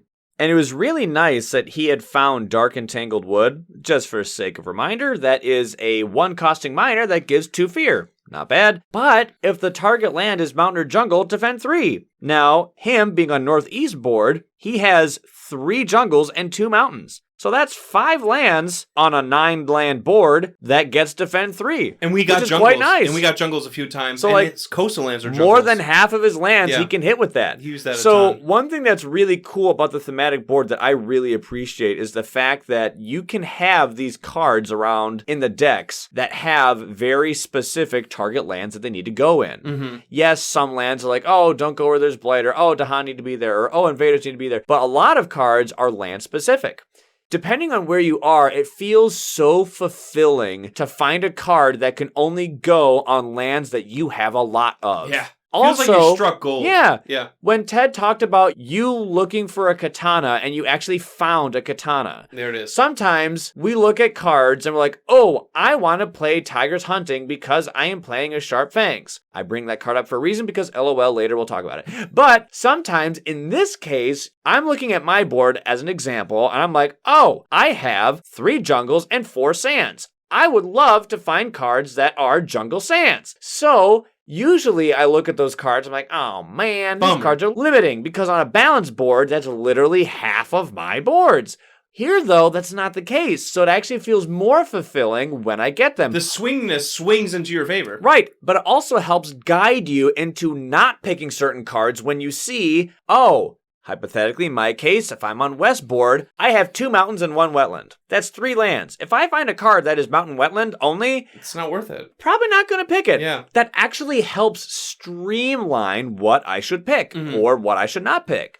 So I think it's like an interesting dynamic that I actually really like for the thematic board. One thing, just with Seth and playing Fractured, we were talking about just how much it was fun to collaborate and talk and discuss. He triggered a couple times visions of a shifting future where you can peek at either the Invader deck or the Event deck, and that's some of the coolest discussions of which one should we look at. And when we saw it, like, well, we're going to shuffle back in, or do we put it on the bottom? Because he triggered the option to just like put it down the bottom of its deck. It's like, well, maybe we want this event, or maybe we want to see this Invader card. That was really cool because that's just not a discussion you have a lot in this game because only Fracture can do this, can look at the deck. So that was something that, again, the whole team, even if Laura's across the way, me and Laura's opinion both matter in the Invader deck or the Event deck. It felt like the spirits were coming together for that moment. So that was cool when Seth did that. Yeah. Let's go ahead and talk about our spirits. We talked about everyone else. Let's talk about us. I feel like we gave them justice in their games. We gave some good shout-outs. Seeing how they're not here. Yeah, we tried. We tried. So I played as Immense Lightning. And I got screwed by the Invader deck. Go back to that. Tell me your troubles. Well, I already spoke to it, of course, but kidding. it was just, when you have a character that is so good with majors, that usually means I am really good, generally, at smacking individual lands for heavy hits, but not necessarily going far and wide, covering a lot of things, unless you find like a card that somehow does that, maybe Storm Swath, or a card that does adjacency stuff, like Spill Bitterness or something like that. But just in general, statistically, you're not going to be hitting many lands as opposed to just a few lands. You're hitting hard on a few lands. Yeah. So I decided to go, ironically, I didn't have this planned at the start, but I went full bottom track. Because you have a good reason to go either bottom track or top track. Yeah. With Immense, how it works is you now have this unique setup with those tracks. The top track now gives you double what it says. So if it says 1, then you actually get 2. If it says 2, you get 4. If it says 3, you get 6, which is really nice. That's cool. But on the bottom track, how it works is your bottom track is halved, so your card play is cut in half, which honestly isn't the worst when you start with 2 card play. And of all the characters in the game, you have the most standard card play when fully maxed out at 6. Cards now cost 2 card play in order to actually play. But what's cool is that if ever you have 1 card play left over, you may be thinking, wait a minute. If you have odd numbered card play, there's no point in it, right? Because card plays now take 2. What's the point of having odd numbered card play? Sure. There's a cool use for that because no, you can't play a card, but whenever you have an unused card play, you get an element of your choice, which is really cool. So top track means insane energy, bottom track means elements, which is really cool. Of course, there's another bonus that Immense Lightning has, which is whenever you play a major power, you gain 2 different elements of your choice. So, obviously, the spirit is definitely incentivized to go for majors. So, I went and grabbed some majors early on, but before I get there, I just wanted to talk about the fact that I went full bottom track because I wanted to quickly adapt as best as I could to cover as many lands that I could. To all those jungles and sands. Because they kept going everywhere. So I was like, yes, I will go ahead and get the energy when I can, but, the third growth option is actually not bad. Yeah. When combined with a decent starting energy gain, because I dabbled with top track for a bit, but then I realized, okay, I need to get bottom track. No, you were fine with energy, yeah. Because I was also giving me elements throughout the game, and that really helped me get some thresholds that I'll talk about in a bit. So throughout the game, I forgot 2 uniques. I forgot Harbingers of Lightning, which ironically actually isn't too strange for me. If I'm Wind Lightning, I usually won't do this because I actually like to keep Harbingers when I'm Wind. Yeah. But here I'm like, I can get rid of it. One thing that's interesting, though, is I also forgot throughout the game Shatter Homesteads. So this is... I actually love that card. I love it too. It's such a bread and butter. You didn't say the words Raging Storm when you said I forgot uniques, and I'm confused. Especially coming from John's mouth, Raging Storm is a card that usually goes, bye! I don't ever play it. Ironically, I kept Raging Storm the whole The game. entire game. It was crazy. Because, ironically, with Immense Lightning on thematic board versus Russia 4, it was actually quite salient. Of course, it would be salient regardless of what level Russia was on, but at least Russia 4, which we were on. Yeah. But Russia 3+ is what I'm getting at. Russia 3+, because at level 3 is where they get the ability to attack in lands with 3 or more explorers. So, Russian explorers have double damage, but they still have 1 health. So the reason why I kept Raging Storm was because A, elements are nice, but B, the cost isn't so bad anymore. Or, to word that in a more honest way, the cost is still not great. But your capability to pay for because you're immense. is better. Yep. Because now you have double the income from your energy track, so you can afford it much easier.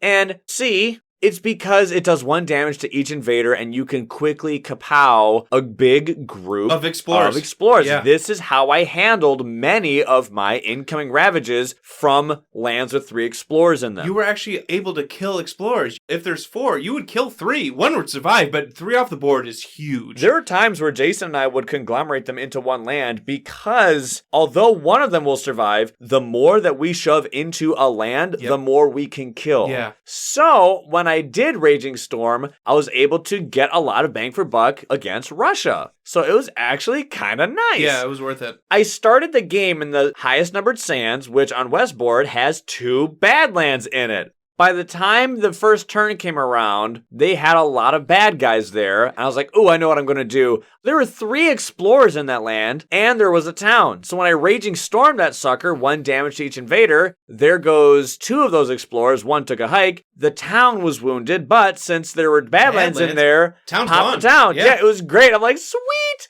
Unfortunately, that was the only time that I was really able to do much there because of how the coastal lands came in and the jungles. But still, that was like a fun early game play to use Raging Storm on that land with double Badlands. That was pretty cool. So, when it came to majors that I had found, I did forget Harbingers of Lightning and Shatter Homesteads, and I replaced one of them with Indomitable Claim. Nice. Which is always good. Yeah. Always good. Defend grow. 20, get to grow again. Defend 20. Yeah. Then 3 fear, skip all actions if you can threshold it. Yeah, nice. Not bad. Yeah. Honestly, very solid card. You love to see it. Yeah. It's great. Pretty much useful in all circumstances. Defend 20. I don't know a player that doesn't like that card. I'll say that.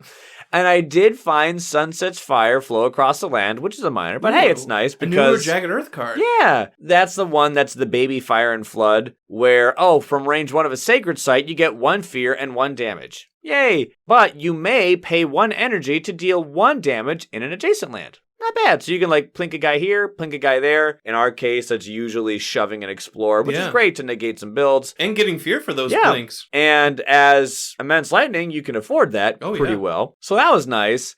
But it was the next 2 cards that really were great. One was minor, one was major. The minor was Gift of Power.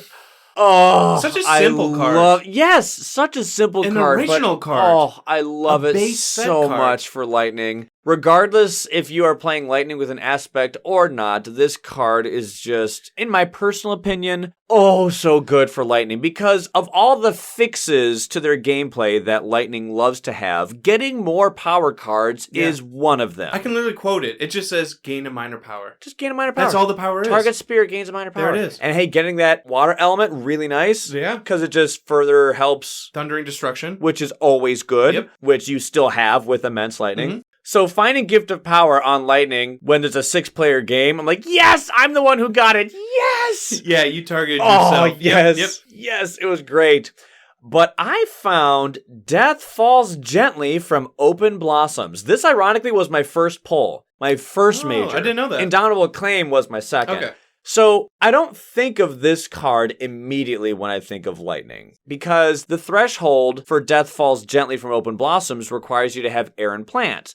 Yes, lightning will have air, You can get but the air. not necessarily plant. No, you don't start with any Not plant. necessarily. No. But as you remember, the elements that you can gain from A, an unused card play, or B, when you play a major, you get 2 different elements of your choice. You can actually conjure up and acquire elements with some pretty solid, decent consistency with Immense Lightning. So, Death Falls Gently from Open Blossoms is a slow major that costs 4 energy. One thing that is nice is that the 4 energy is actually pretty affordable when you are Immense Lightning. Oh, yeah. It gives you 3 elements, moon, air, plant. So the air and the plant are nice because this card's threshold requires air and plant. But the thing that's so great is that it has an air. Do you remember the rule Swiftness of Lightning? For every air element you have, you may play a card fast? Make a power fast. This is starting to look like a unique but awesome pick for Immense Lightning because I was able to get the elements that I needed to threshold this sucker every time I played it. Let's talk about the card. So it is slow, LOL. Printed. It's printed slow. But for me, I literally never played it slow. Because why would I? Bad guys were getting momentum and I needed to get it back. Let's do it fast. Range 3. That's really nice. It doesn't even stipulate that it needs to be like a sacred site or anything. Just range 3, which is nice. I like how it's range 3 and it focuses a lot on plant and air because it makes it seem like these flowers are like a poison flower. Yeah. Death Falls Gently from Open Blossoms. The card art is a bunch of flowers that are spreading their seeds into the wind. And it's in the air now and it's getting spread across the land. I like to think it's like some sort of natural, nature-born plant disease. It's almost like a poison pollen or something. Yeah, maybe like a fungus perhaps? Yeah. And the air element distributes the seeds, which is the plant. Yeah. And since it's moon, it's just like dark and kill bad guys. Gloomy. Anyway, range 3, very good. But it can only go in a land that is a jungle or a sand. That works out for you. That was perfect for me. Because I had 2 mountains and 1 wetland. But I had 4 sands and 3 jungles. So 7 lands. 7 out of 10. 70% of my board is where I could use this card. It was great. And that's where they were mostly exploring to. That's where they were going. So that's one of the reasons why this card was so great. I could afford it, I could make it fast, and because of my elements, I can hit the kicker. Let's talk about what it does.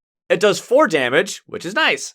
If any invaders remain, add a disease, which is like, hey, nice. 4 damage in the fast, which is nice. And then adding disease. Hey, when Russia is constantly just out and about, having disease, which is, you know, the most expensive and hardest to deploy token, I'll take it. But the kicker, or the threshold, whatever word you want to use to describe the upgraded level 2 version, if you have 3 air and 3 plant, you now get 3 fear, and then you may add a disease to 2 adjacent lands with invaders. I wish the listeners can see a picture of after you played this a couple times, you had disease everywhere. I had disease everywhere. Because those adjacent lands, they don't have to be jungles or sands. No. It can just be adjacent. No. So you had them in your mountains, in your wetlands, on other people's boards. Oh, yeah. It was great. I was spreading disease like mad. Throughout the island. It was cool seeing the disease spread throughout the island. Hey there, Editing Ryan here. I took a few pictures before, throughout, and after the game. Follow the link that is in the description of this episode if you want to check those out. Alright, back to the show. Ironically, this was my most valuable card without question. This was great. This is not one that I would have thought was good for Lightning. But like I said, for the reasons that I stated, I can afford it. It gives me that air. I can get the elements so easy because, I played a major, bam. Yeah. I already got 1 air and 1 plant from playing the card because of my special with Immense Lightning. The card gives me a plant and an air anyway, so I literally only need to do a single air, which is quite easy, and a single plant, which is also not that hard, elsewhere to get the kicker. You threshold it every time. 4 damage, 3 fear in the fast, LOL, and spread 3 disease so long as invaders are present in all of those lands. Oh my word, this thing was great. At one point, I had 6 disease on the board. There was no vengeance, and not many people were pulling disease. It was only Ryan's disease that was spreading out. It was so cool. And the thing that was nice is even though we didn't necessarily use disease for other things, hey, disease is simply a nice thing to have out there. I distinctly remember there were times when we purposefully let my wetlands alone because I had diseased it. Yeah. And I had diseased the wetland that was close to KJ's board, and he was shoving people there because like, oh, hey, he diseased it, and he can disease it again. So Because he knows it's not going to build. yeah. Yep. And thankfully, Fractured every now and then will let me reclaim that card, which was so nice. Thanks, Seth. You know, the thing with Immense, you know, when I'm forgetting my unique cards, I'm like, oh no, but what about those amazing elements that it gives me for Thundering Destruction? Well, you don't really care about that because you can just get those elements when you play Major, which is fun, you know?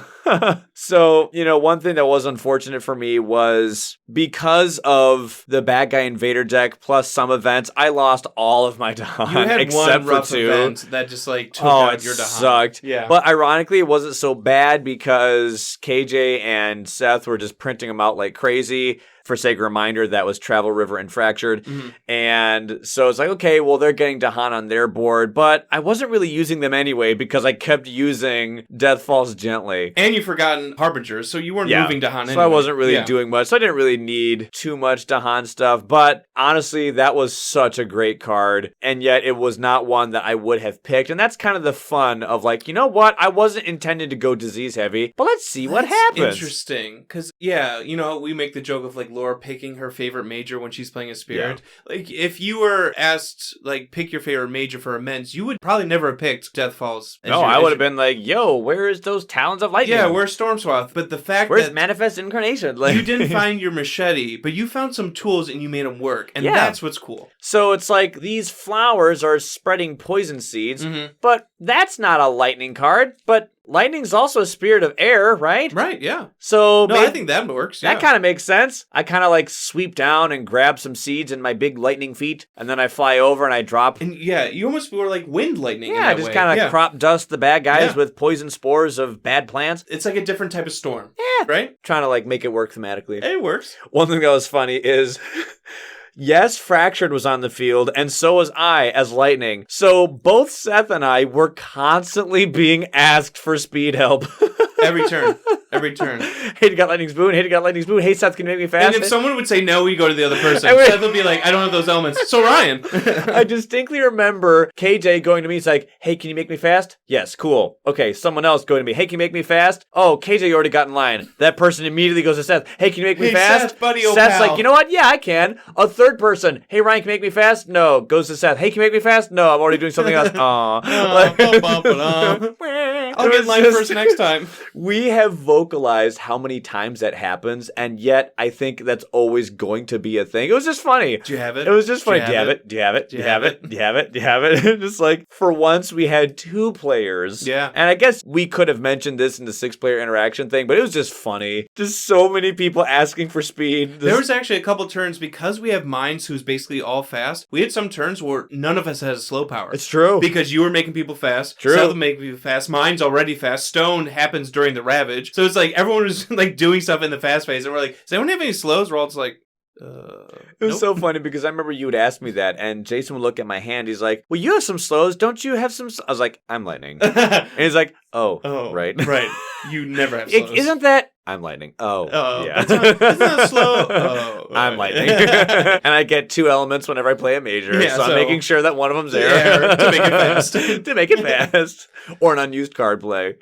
So yeah, I had a lot of fun with Immense. And one thing that was fun, near the end game, I was able to do Indomitable Claim and Death Falls, both hitting their kickers. That was just cool. nice. Like, bink, bink, bink, defend 20 here, defend 20 there, on like a future turn. But I'm going to grow here, I'm going to just do 3 disease again there, and whatnot. It was just 4 it was fear, a fun time. 3 fear, 4 damage. Yeah, it was great. It was a fun time. I played Sharp Fangs. Yeah. You know, I've seen so many times of Ryan just really excelling with his spirits, and I've always seen you having a fun time. And then I've started playing Sharp Fangs, and I think, like, I've never not had fun playing Sharp Fangs. It's almost one of those things where, like, it's your favorite spirit, so it can't be mine. But it's just like, you know that feeling? But, like, dude, growing up with 2 brothers 200%. If they get a thing at a restaurant, I have to get something else. But I wanted that, but they got it. They got chicken fingers, so now I have to get a burger. The crying yearn to be unique and different from your siblings.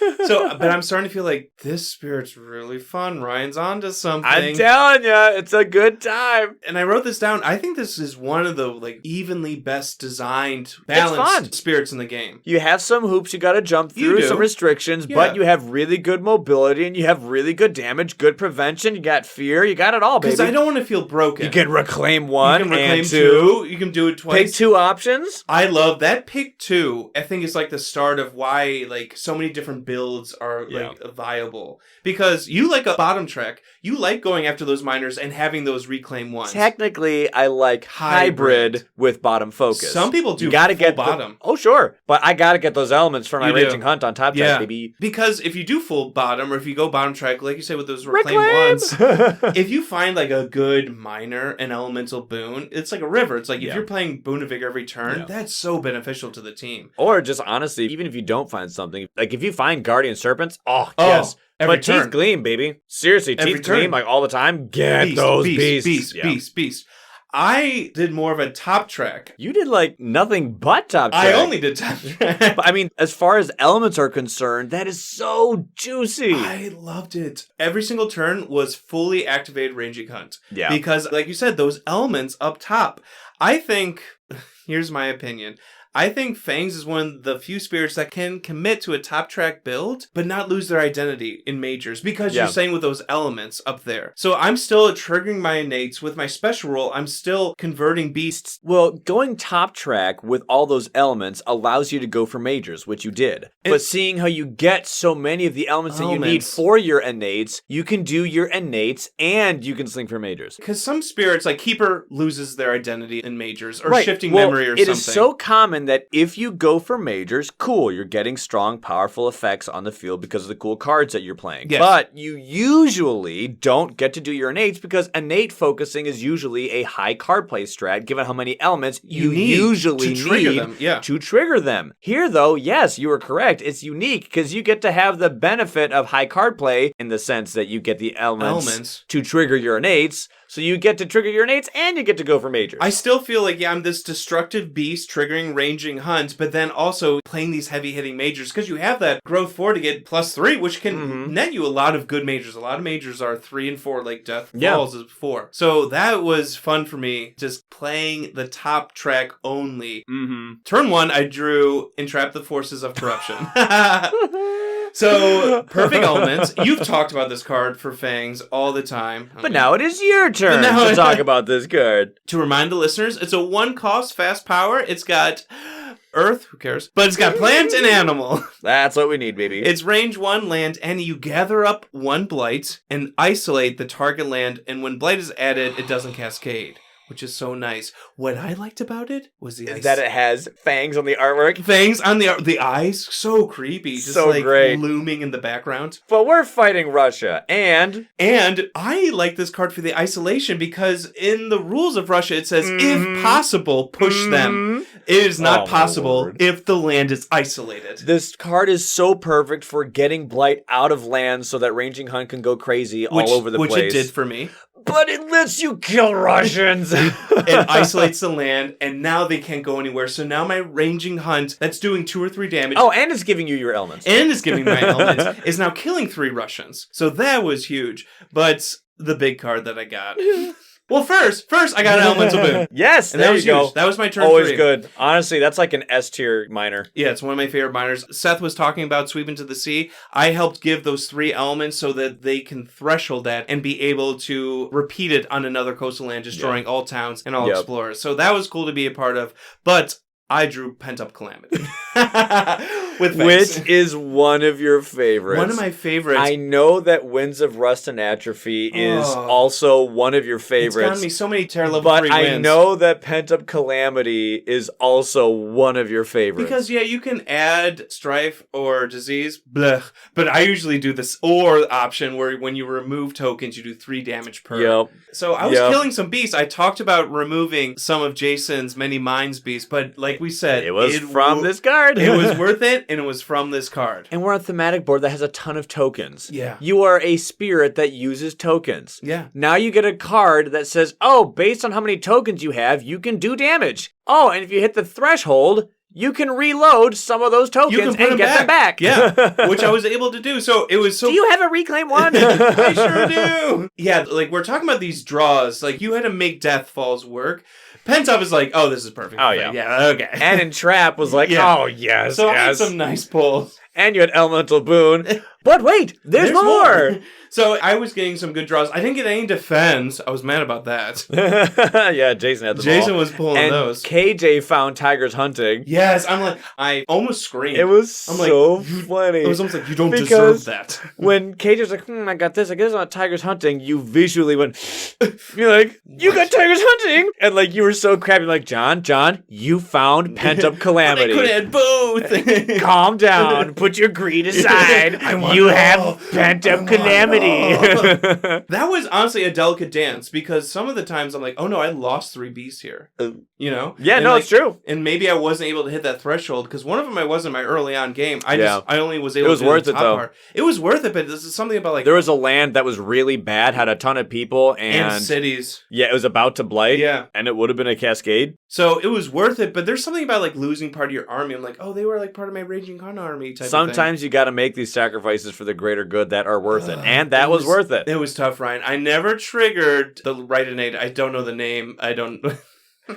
I even said, all right, You John. promised me. You never use Frenzied Assault. I never used it. Ever. I never used it. Do you remember what I said? John, before today's over, I want to see you do Frenzied Assault. Did you ever do it? No. Okay. That's okay. I love Raging Hunt. And I like the top track, so it was fun. I don't need that much fire. It's okay. But you found...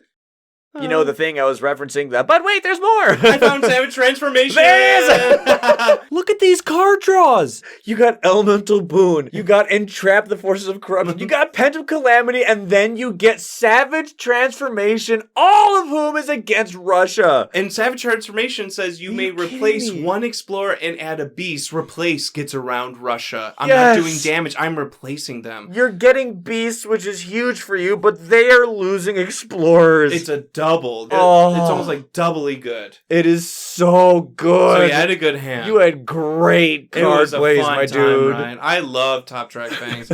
I love being able to... when Top Track Fangs when I with find like, the right majors. perfect pulls. With those majors. And they were cheap majors. Like Savage Transformation, 2 energy. Pent Up, 3 energy.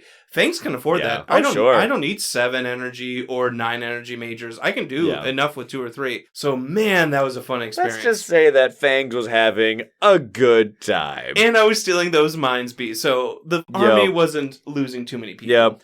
And on Southeast board, you do have 3 jungles, but they're right in the smack dab middle. Those jungles, that jungle network hits literally every single land on your board as far as adjacency. I mostly just dwelled there, with the Ryan. exception of 1. Yeah, I dwelled in that jungle central area. Yeah. So that was Sharp Fangs. Blast. Yeah. Again, I never not have fun with Sharp Fangs. Every time I see people play them, now that we're like, reinforcing the special rule. Oh, there it is. Ding! But people are like, oh, this is a good time. Like, every person I've seen play it, since we've like kind of talked about how the spirit is actually powerful, people love the spirit. It's so fun to play. And with those card pulls, it was particularly good. Yeah, it was like perfecto. Sorry, I was trying to find avenues. Okay, there's a Lord of the Rings card. Okay, Got it. So, although we did have bad invader card luck, John, yes, did have phenomenal card pulls. And I had some good ones, too, that I was definitely not discontent with. No. I may as well just say that I was very content with. All these double negatives. We had this hilarious string of cards that happened, and it was just so funny between events, fear cards, and whatnot. So, unfortunately, we did blight. We did have a few unfortunate cascades. So, in this one turn, the event that we got was Years of Little Rain. The best event. Which, it was so funny because one thing I like that you do is that when we have newer players, and heck, even if we don't have newer players, whenever we get a event card or a fear card, you will go around the room like, okay, you read it last time. You'll literally give the card to another player at the board and say, okay, you read it this time. It helps keeps Laura engaged when I'm shoving a card in her face. Like, no, now you have to read That this. is wise. Nice. And it keeps That everyone makes engaged. sense, but sure. In playing a lot with Laura, I'm like, here. That is hilarious. And she doesn't listen to these episodes, so she's never going to know She'll about never this. know. So you are safe. I'm safe here. So anyway, it was funny because I've noticed a lot, or at least our group, what they do is they immediately start reading the rules. They don't read the title of these cards. Mm-hmm. So Kate is like, okay, so we do this. I'm like, oh, what's the name? He says, Years of Little... And you and I... Standing up. Sorry. Well, Jason and like everyone, They sadly, literally jumped. Like, yeah, they're what? like, wait, what? What? I was like, best card in the game! Best event card! Bonus Grove! Yes! In a land where I you're said, is it really Dahan. that good? I was like, yes, Ted even said it's a little too strong, but I don't care. But it was costly for 6 players. We needed 24 energy. 24 energy or water, too many. Yeah, we had to like scrape everything together, but it was funny because you and I are like, whatever the cost, we're paying it. Yeah. Whatever. If it can be done, I care not how painful it is. It came down to like elemental boon. I'm like holding the card. I'm like, it's worth it. Goodbye, friend. Goodbye. You did your job. But we all got a bonus grow. But I had 2 presents on the board, so I'm like, I need a bonus grow, and I need to, like, now. So, Years of Little Rain, once again, is just an event card that is famous for the fact that if you can pay for its cost assisted by water, you get to place a presence out there. Which is awesome. Which is so great. So we had Years of Little Rain, awesome. Then, at that point, we were at Terror Level 2, so the fear card we had on deck at that time was Angry Mobs. Are you kidding me? Angry Mobs is one of our favorite fear cards in the game. It is so good. Obviously, when it comes to fear cards, you want them ideally at level 3. Level 3, of course. You never want them at level 1, but we got it at level 2. Angry Mobs at level 1. Each player may downgrade a town into 2 explorers. 1 fear for every player who does this. Cool. Level 2 says, in each land that has 2 or more explorers, which, by the way, that was quite prevalent with Russia. Most of our lands had at least 3. You may destroy 1 explorer or town per 2 explorers. This got us so much fear. We killed so many towns. So many towns. So many towns. So many explorers were. Oh my We had goodness. so many lands with 2. We killed so many bad guys. We particularly wanted to target towns because that gets us fear. We didn't want to necessarily shove more explorers around to get more unfavorable incoming And ravages. we're just trying to get rid of buildings. And we're just trying to get rid of buildings. Always good. So it was great. We got at level 2. For posterity's sake, I'll mention level 3, which is just the absolute best. In each land with 2 or more explorers, destroy 1 invader per 2 explorers. That sounds like cities to me. That sounds like cities, huh? What about when you're playing with England? Yeah, This is destroy. really Yep. nice. No more extra health there. It's so great. So we had Years of Little Rain, which was phenomenal. We got to grow. We then got Angry Mobs, which was phenomenal because we killed so many bad guys. In this turn, we did Blight, and we got back against the wall. Which we've never gotten playing together. We've, like, at least in my games with you, I've never gotten that with you. I've gotten it, I think, twice in life. Yeah, I've gotten it before this. But not with you. I've never gotten it. You and I, yeah, we've never gotten this. We always get the Oh dumb my ones. We always get goodness. downward This is spiral. one of the best Blight cards in the game. One of the 2 good ones. Back Against the Wall is also known for being a little too strong, but I don't care. When you're going up against Russia, I'll take anything I can get. The other good one is a card called Aid from Lesser Spirits, but Back Against the Wall simply says, oh, hey, guess what, player? For the rest of the game, your card play is increased by 1, and your energy income is increased by 1. Wait, what? Oh! Oh! So happy I never won bottom track. Oh. Now I get 3 plays for free. And for me, I was fully upgraded at that time with full bottom track with 6. Yeah. So I guess I just get an element of my choice for the rest of the game. Free, yeah. How nice is that? Oh, it was phenomenal. So we're like, are you kidding me? A years of little rain into angry mobs, into back against the wall. Are you serious? It was perfect. Oh, that's a feels good, man. That is one. That is a feels good. I think we won the next turn. I'm like, oh, we're fine. And then we won. And everyone's like playing extra cards, extra energy. Boom, boom, boom. And with 6 players, it's like, oh, how much blight do we have on there? Oh, 12. We're fine. We're fine. That's true. In smaller games, when it's like only 2 players, you only get 2 blight per person. Maybe 4 blight's not as good, but 12 blight, we're like, oh my word. Easy. We're good. Yeah. Laura's still like up to her turtleneck in blight, but they all came from the box. That's right, from the box. And she's still alive. It's technically clean? Question mark? Stone's like, we're fine. We have energy. We're good. So let's go ahead and talk about just some general thoughts about 6-player. Okay. So I had this one crazy interaction, and Seth mentioned this in his quote when he talked about there's a little chaos in trying to coordinate, but we had some really cool synergy moments. Going to this turn. We had this one that I think was just really cool, and it really exemplifies why it is so important to help your friends, even if you think that the help that you were giving them is like the smallest thing ever. Because one of my coastal sands had a single explorer in it, and there was nothing else in that land. I wasn't there, Dahan wasn't there, nothing was there, just an explorer. And since Russian explorers deal double damage, they deal 2, that means that if I can't do anything, then it's going to blight. I have Raging Storm, but I'd rather not blow 3 energy just to move one guy. Yeah. So I'm like, well, crap, I'm not sure how I'm going to do this. So we got to talking, and by the way, with 6 players, it makes sense, obviously, but this is the most interlocking discussion we've ever had, just as far like this game contained the most interlocking, layered domino planning and coordinating I've ever seen. Yeah, this game had the best discussion I've ever been a part of in a board game, period. Whether it's about events, whether it's about fear cards, just educating, okay, this means this means that. Or a lot of the fear cards. What should I pick? Card draws, yes. Yeah. Many times, Jason was like, here's my card draws. What do you think? Yeah. And he would just many times like, John, I got this. What do you think? Oh, what about these majors? Right. Yeah. I'm not sure. Maybe this, maybe that. Yeah. But when I'm talking about domino effect or interlocking, it's kind of like building a Rube Goldberg machine where one thing will do a thing, which means another thing does a thing.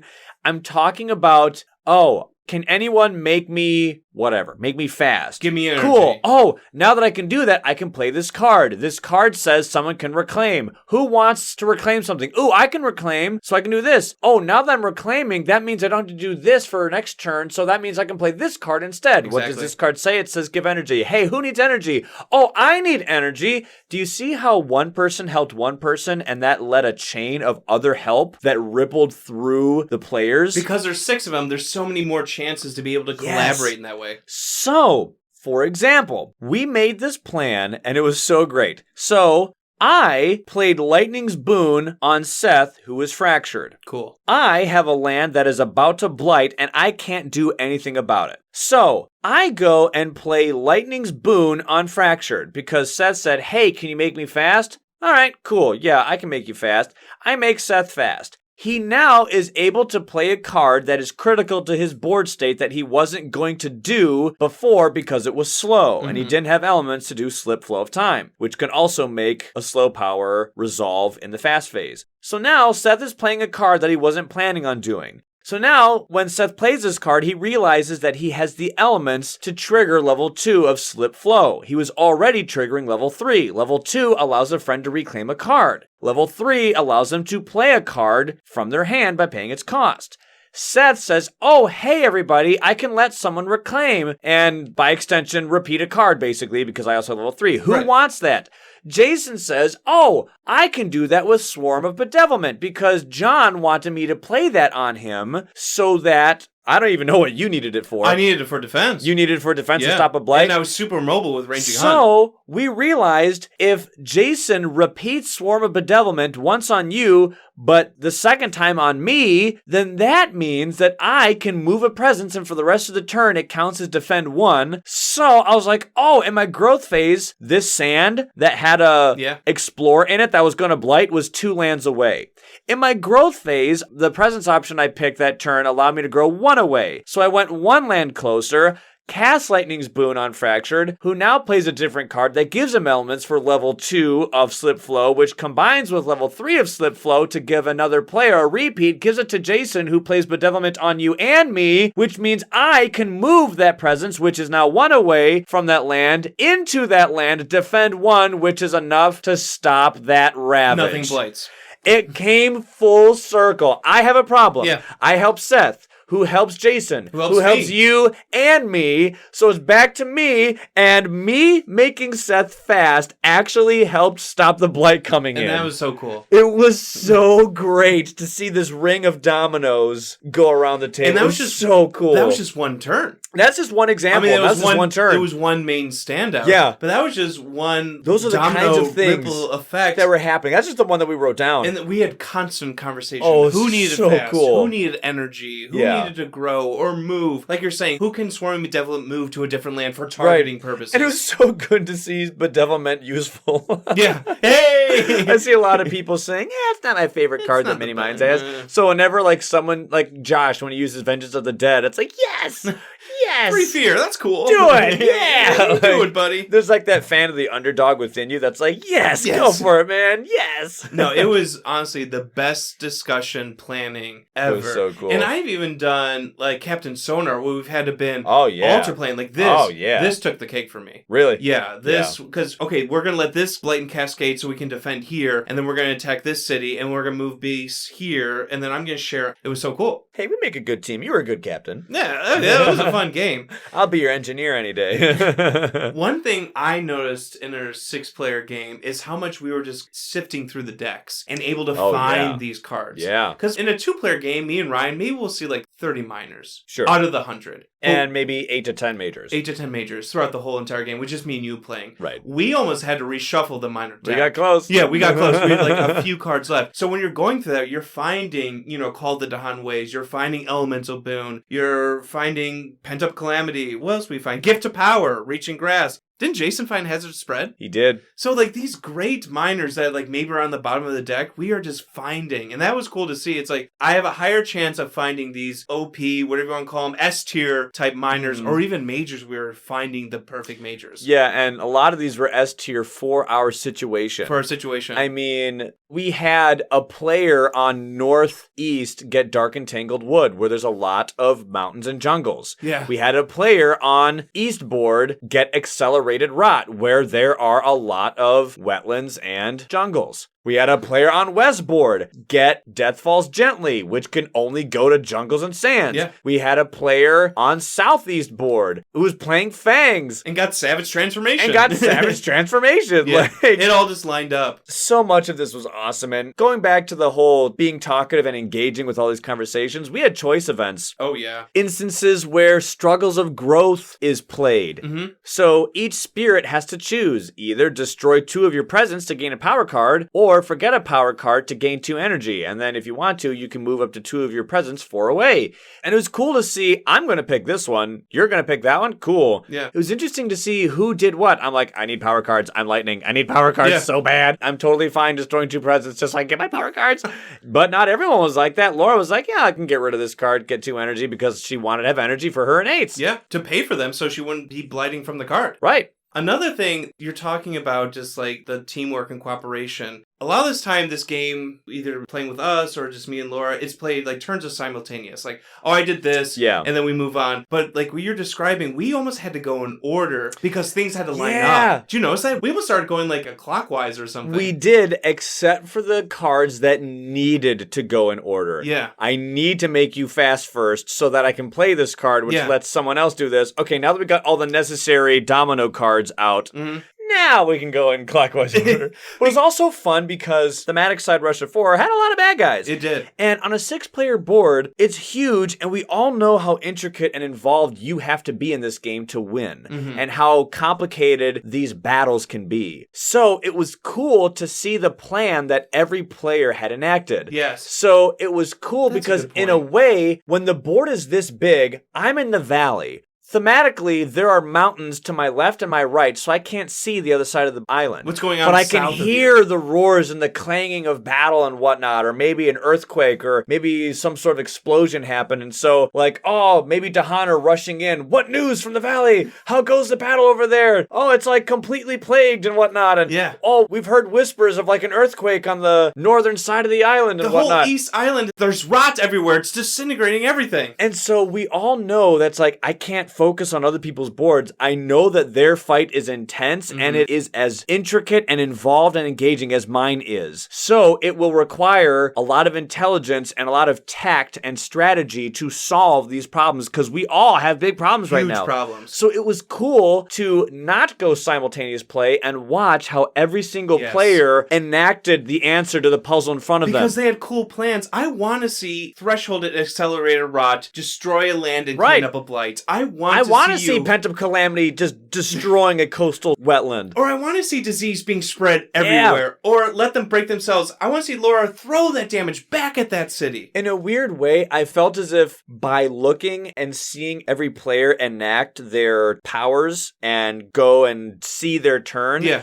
it was as if we were like, hey, what are the Dahan saying about what's happening on that side of the board? Remember when Yeah. Faramir goes to Madril and he says, what news? And he's like, okay, so here's what's up. We have a garrison on Osgiliath, but if they attack, we can't hold it. And then Theoden is, retreated to Helm's Deep. But on to our other matters. Over here, we got this, and over Right. there, we got that. I felt as if that's That's what it kind of felt like like. we were doing. What's going on Southeast board? Well, we're hearing word of beasts going crazy and destroying everyone. Wow, interesting. What word have we to Southwest? Well, south of us, we hear word of just swarms of bugs everywhere. There's They a lot can't of do anything. invaders, but from what we're being told from Dahan messengers, the invaders are in a tizzy and they don't know what to do. Well, on our own lands, the thunder's quaking and there's a lot of poison with the flowers going on. What news have we heard from the valley? Oh, the Dahan are mounting this massive attack. It was like we turned to each person, Yeah. like, what news do we have on that And area? we were hearing a story. Yeah. We're seeing something unfold. Things Yeah. that they planned. Yeah, I'm so glad we didn't just do it simultaneously. Like, oh, I already did my turn. Yeah. Like, oh, okay. No, we made it involved, thematic, enveloping. It was so Yeah. cool. And that's part of like the theme that I'm like, this is what the thematic side of the board gives me. And even in doing all this, it wasn't that long of a game. We weren't there for 8 hours. This was a 3-hour game. It was a 3-hour game. So it's not like we're just like, going over the top. and it was a barely 3-hour game. Yeah. For 6 players. Yeah. I think we were pretty That was efficient. pretty good. Yeah. Again, like you're saying, we didn't have to teach anyone. These were pretty decently experienced players. And I think a lot of the time being made fast, sometimes we just had one phase. We only had a fast phase. So that did speed up the game. One thing that was funny was like every now and then somebody would get up to get a beverage or get up to get a drink or Yeah. something like that, or like go for seconds for snacks or something. So, you as Fangs and Jason as Many Minds are managing beasts. And so with Pent of Calamity, you would remove some beasts. And so you removed beasts to go ahead and blow stuff up. Like 4 of them. Right. And so you're like, Jason, I killed one of your beasts. He's like, why though? Oh, I kill people. What are you doing with my beasts? He's on the other side of the room. Hey, what are you doing with my beast, man? It was worth it. It was worth it. It was just great to hear from the other side of the room. Why? Why though? You're like, Jason, I'm doing it. I'm sorry, not sorry. Oh, it was fun. What a It was game, fun. dude. What a game. So yeah, there you go. There was our 6-player game. I would love to do that again. I would do it and again. everyone there said that they would love to do it again too. Yeah, it would be cool to do like a once a month thing. Just Oh, I wish it was once a month. Wouldn't that be awesome? Or a second wave. Oh, yes. Like keep those tokens, all those beasts, or the blight. I'm telling you, man, we're going to rock retirement. Oh, It'll my be word. great. It'll be Maybe great. that is honestly when we should have done this podcast, is in retirement when we have time. All right, we'll be back in 30 years, folks. Catch you next week. Oh, jeez. But not. Because our lives right now are like so big. Have you ever seen the triangle of life? There are 3 sides to this triangle, and some people are fortunate and lucky enough to have all 3 of these things, but the general rule is that you will only ever have 2 of these things. Mhm. The 3 things are time, energy, and money. When you are young, you have time and you have energy, but you don't have money. As an adult in the middle of your life, you have energy and you have money, but you have no time. And when you are old, you have time and you have money, but you don't have energy. So right now, as you can see, this show is impacted because of our lack of time. Yeah. We're trying our best. I don't know. Do you have money? I don't. I'm a millennial, so like... Become a Patreon member. Support us on the Patreon, please. Anyway, no, like in retirement, we'd be able to be like, oh yeah, games all the time, talk all the time. That'd be great. But oh well. This is something I would definitely do again. 6-player game. Oh yeah. I would do it in a heartbeat. 100%. And Thematic was just a whole ball of wax. So fun. The interaction was pretty much just as fun as the game itself. Yeah. You know, it was fun to see who we interacted with. Because in a 6-player game with all these things, who am I going to like really do stuff with? I didn't do anything with Stone. She was fine. She didn't need help. I was like, okay, she was doing great. Fractured, the only interaction I ever had was just literally sending them speed boosts every now and then. Like once or twice. Just lightning's boon. That's it. I had a little bit more with like the southern team. West, east, southwest, southeast. The north I didn't really do too much. A little bit with KJ because my one wetland was the end of his massive river. So he would sometimes put Dahan there or I would do something there. I did a little bit with you, a little bit interactions. But for me, I was heavily interacting with many minds. Me and Jason, it was like west and southwest paired up. East and southeast paired up. Yep. And then the two norths, northwest, northeast, really paired up. Yeah, they were helping each other back and forth. Not that we were cliques, but it was just interesting to see who needed whose help. So Jason was sending people, and I was coordinating people that we were killing. And, you know, with Russia, since one of them doesn't die, they get moved instead. So we would go and coordinate together on the sucky land strat. Okay, where to go here, where to go there. I didn't really do that with pretty much anyone else. It was just me and Jason. You guys were working a lot together. Yep. But I think, like, those little interactions, like you said, me and you only interacted once or twice. But you made me fast with Elemental Boon, so I got to Terrifying Chase. So I never got a city on my board. I got to Terrifying Chase in the fast. So, like... they were impactful. They were like useful. Those repercussions, like because I never had a city. Because and like I said, I helped Seth, who helped Jason, who helped you and me. And so now because I don't have a city, I can focus on helping KJ, and then KJ can now play Boon of Vigor on Laura, who can pull Blight from the box so we don't flip the card. Like all these things, like you're saying, they're not a ton of interactions, but the littlest things. It was just cool. Yeah, to see. It was just cool to see. Yeah. Great game, dude. Yes, great game. 100%. I would highly recommend it. Both that high player count, doing it in real life, and doing it on the thematic board. Yep. I would 100% recommend that. Stamp of approval. Well, that's going to do it all for this time. I hope you liked our first battle report, official one, real one. Sure, yeah. Let us know if this is something you want us to continue to waste our breath on. I mean, spend our breath on. It's fun to talk about the game. Yeah, and especially unique games like this. Sure. This isn't just another 2-player game or something. Yeah. This is something that we've never done before. I'm going to remember this one. Even if we didn't record evidence about it, I'm going to remember it. Yeah. So, alrighty. Well, we will catch you all on the Flippity Flip. Peace out.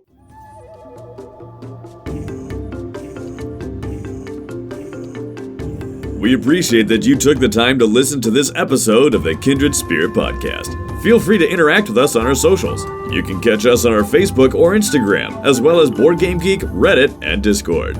Consider supporting us on Patreon, where you'll get access to episodes early as well as our private Discord. Links to all of those will be in the description of this episode. Have a great one, and may the elements be ever in your favor.